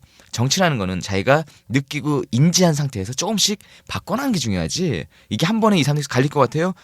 애들이 욕하면 안 되는구나. 아무것도 없습니다. 그러니까 자 세상 말대로 김대중이 2% 얻었었는데 지금 18% 얻었잖아. 대구에서. 참 많이 왔다 그래. 많이 왔잖아. 그리고 저 김대중이 부산 경남에서 12% 얻었는데 39%까지 왔어요. 많이 왔어. 좀 더 갑시다 이제. 그래, 조금씩 이렇게 바뀌면 됩니다. 그렇지. 한 번에 안 바뀌어요. 그렇게 하면 되고 오늘 방송은 여기서 끝이야, 씨. 자, 왜? 호해. 여기는 어떻게 대선 특집 2 호해 개념이니까. 그러니까 지금까지 우리가 우리가 오늘 방송을 하는 목적은 이겁니다. 야권의 분열. 선거 시작하기 전에 분열을 해가지고 선거 끝나고 또 분열하고 이 역사가 계속 되풀이돼 왔어요. 선거 전에는 저 후보로 안 된다.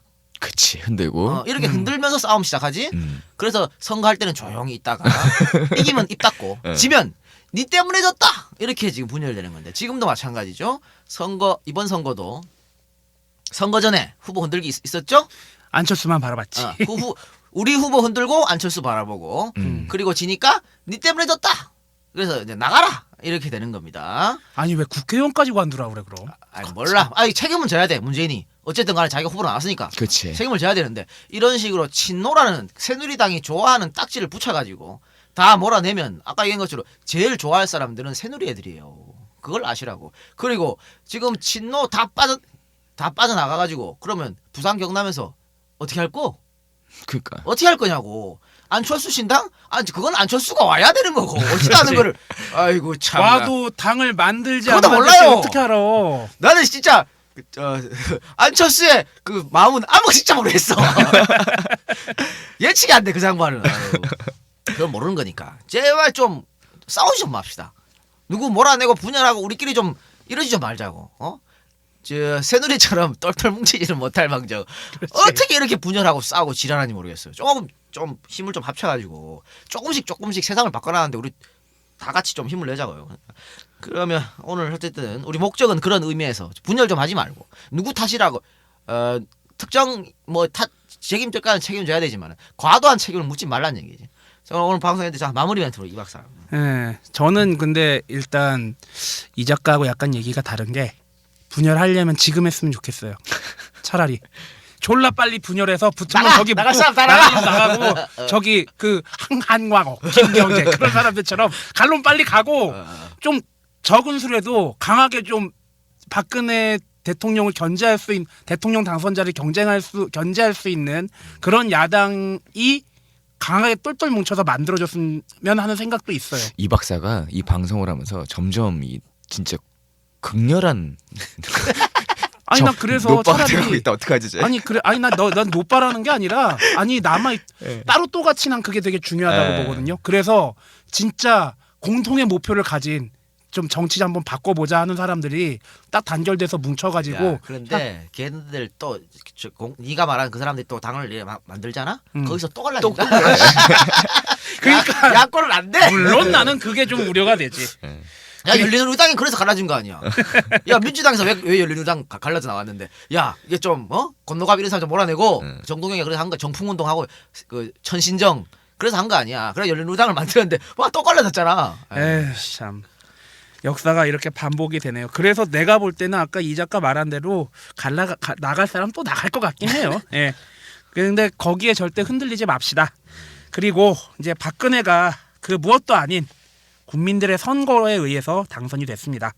이 작가가 지난 시간에 말한 대로 저는 박근혜가 잘하면 까임방지권 줄 수 있습니다. 아유, 잘하면 예. 박수 쳐줄 난 의향이 있어. 예, 저는 박근혜 당선자에게 많은 것을 바라지 않습니다. 많은 것을 바래도 결과는 마찬가지일 테니까요. 이것이 어디 패러디?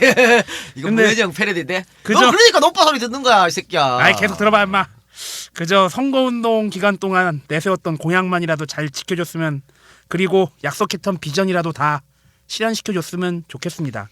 이게 무리한 요구라면 대통합을 부르짖은 만큼 노동자들의 투쟁 현장에 가서 얼굴이라도 한번 비추고 박근혜 후보를 지지하지 않던 사람들의 공약 중에서 공감 가는 것들 몇 개 찾아서 실현시켜줬으면 좋겠습니다.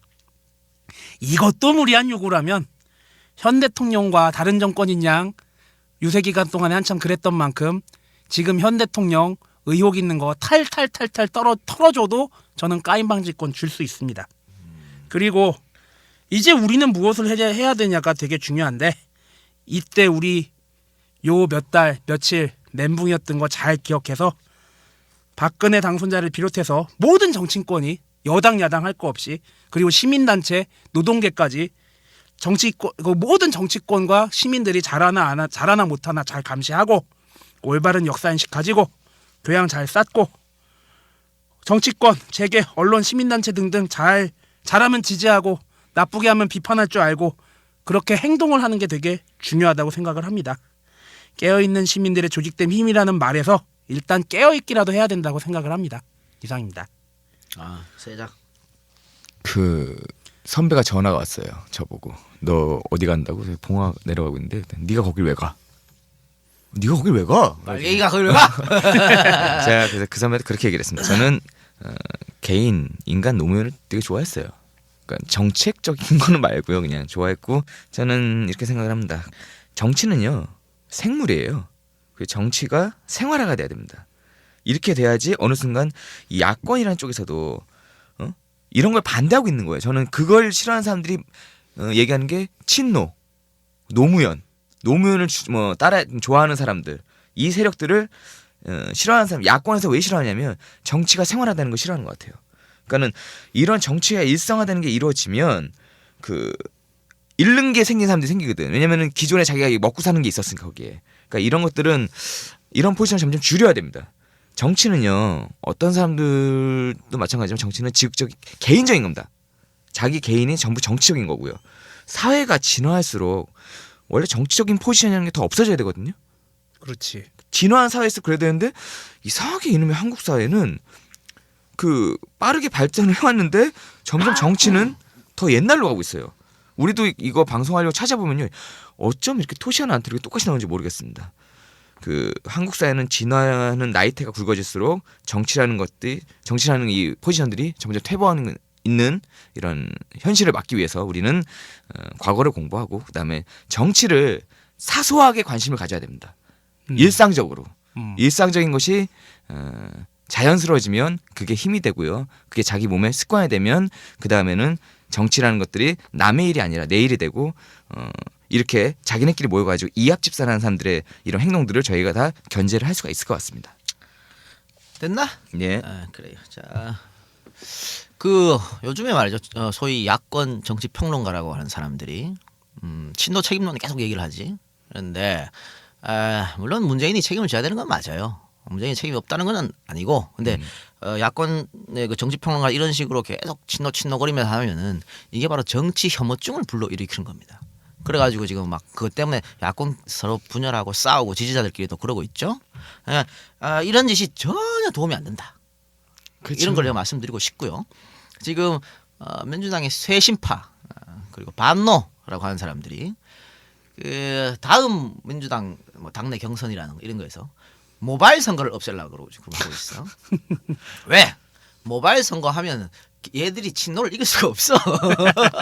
그러니까 소위 말하는 민주당 지지자들이 얘기했잖아. 김대중 노무현 이 라인을 졸라 좋아한다니까.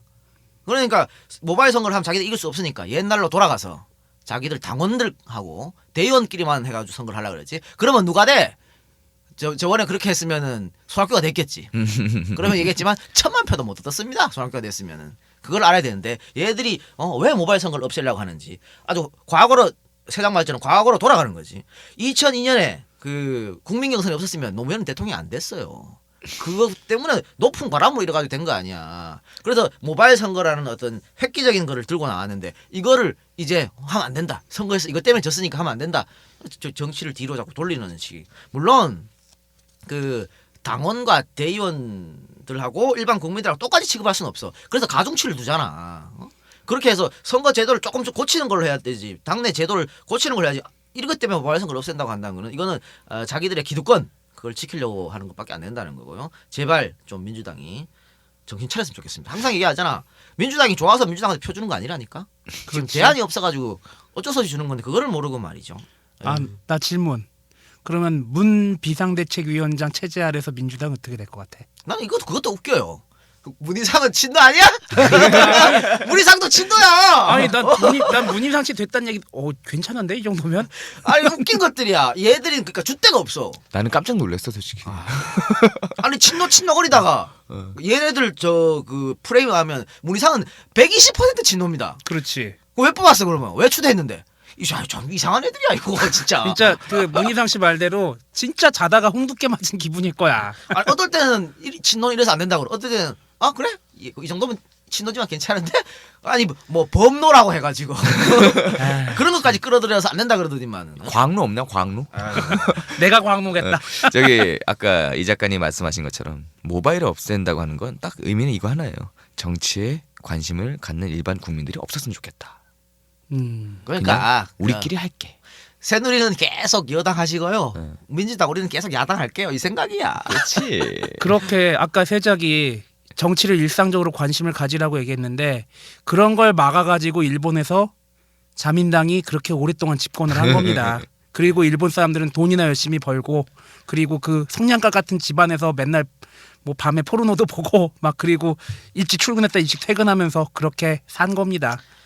그래, 자 오늘 방송은 여기서 마치고 이거는 내가 내일 아침에 새벽에 일본으로 가기 때문에 편집을 세장한테 맡길라 했더만 이게 오늘 1시간 정도밖에 안 돼. 1시간 좀 넘나? 내가 그냥 해버리겠네. 네, 후딱 하는 게 낫겠는데. 자 그럼 오늘 제공하고 마치도록 하겠습니다.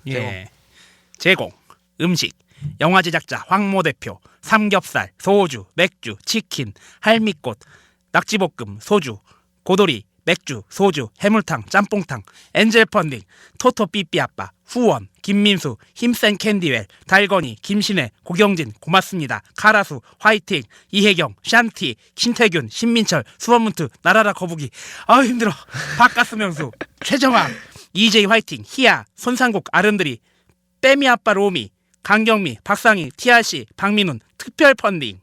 봉화마을 갔을 때 이 박사에게 금일봉 전달해주신 분, 봉화마을 방문 스텝, 선플라워 제이양, 봉화마을 방문 촬영 담당, 영화 제작자 황모 대표, 이모 촬영 감독님. 모두 감사합니다. 아유 힘들어. 고맙습니다. 다음 주에 뵙겠습니다. 감사합니다. 감사합니다. 새정치 국민회의와 민주당의 분당 사태 때 김원기 전 의원의 증언. 그래서 이제 이 선거를 치르고 났는데 이제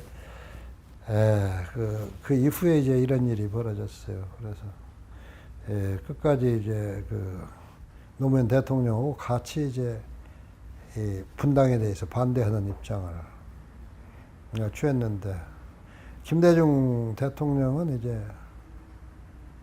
내가 안 따라오리라는 생각은 상상할 수가 없는 일이었으니까 그렇게 오랫동안 이렇게 가까이 모시고 그러던 처지고 그런데 이제 나는 이제 뭐 반대는 하지만은 최종적으로는 자기하고 딴 길을 가지는 않을 거라고 이제 그 양반은 생각을 하고 노무현 대통령에 대해서는 염려를 많이 했어요.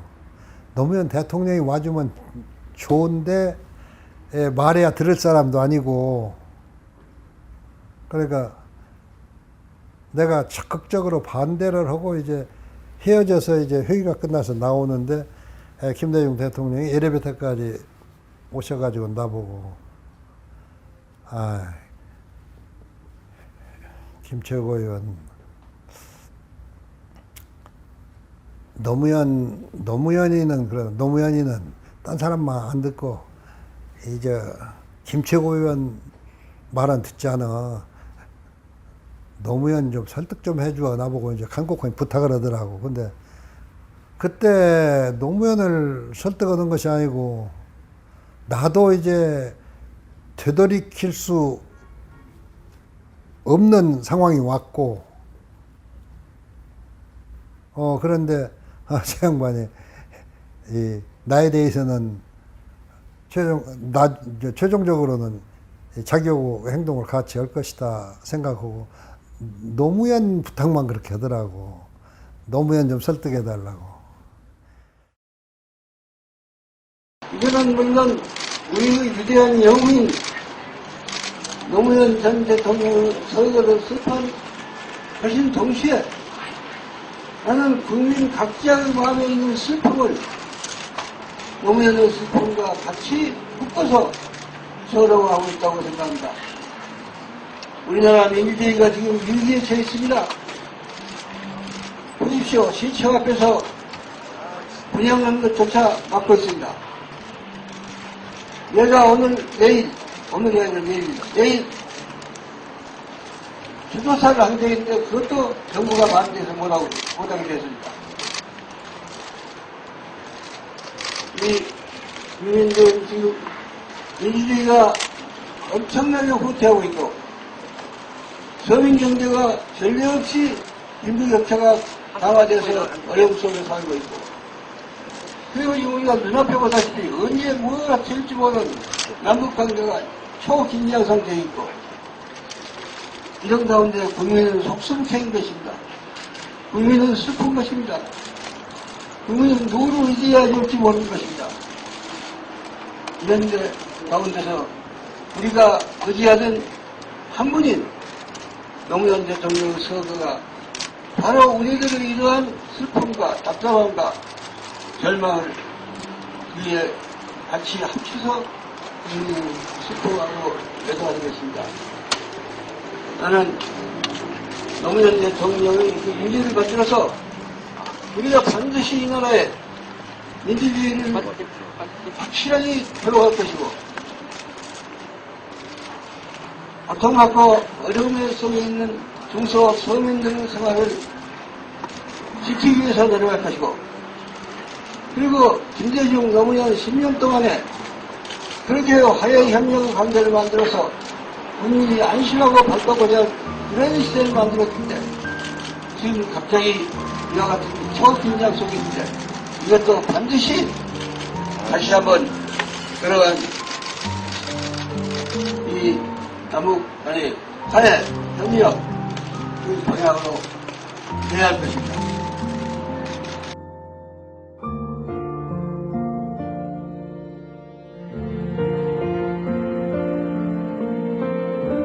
김대중 대통령은 적어도 세계 자랑할 만한 지도자입니다. 그 어느 나라에서나 그만한 기간 동안 그 독재와 싸우고 더욱이 구속되고 사형 선고까지 받고 그러면서도 굽히지 않고 계속해서 민주주의 노선을 유지하면서 투쟁을 계속해온 사람은 보통의 경우에는 이제 독재 정권이 무너지고 국민의 힘에 의해서 민주정부가 들었으면 그 보통은 거의 무투표 당선 수준의 그 지도자가 되고요. 그리고 거의 그 건국의 아버지 이런 대우를 받게 되는 것이죠. 그것이 정상입니다. 정상인데 우리가 이제 그렇게 하지 못한 것은 민주 세력이 분열됐다는 것 그것이 하나 있고 원체 그 빨갱이로 덫을 해놨기 때문에 국민들이 김대중 대통령을 단순한 민주주의 투사로 보지 않고 자꾸만 그 친북 인사로 보는 것이죠. 김대중 대통령은 그러니까 그냥 투사만이 아니고 사상가죠.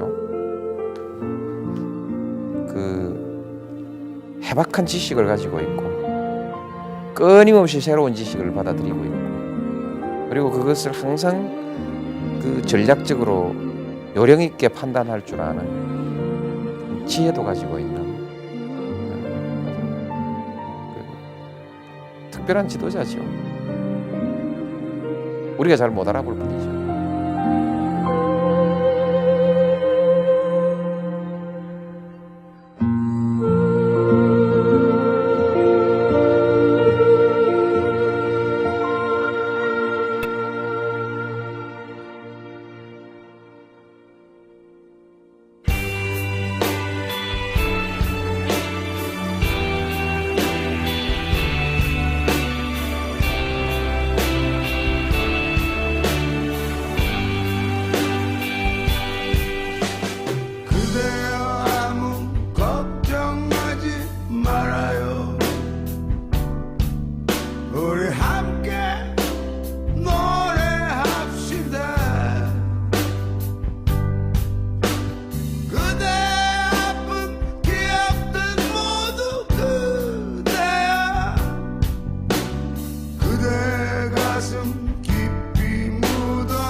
우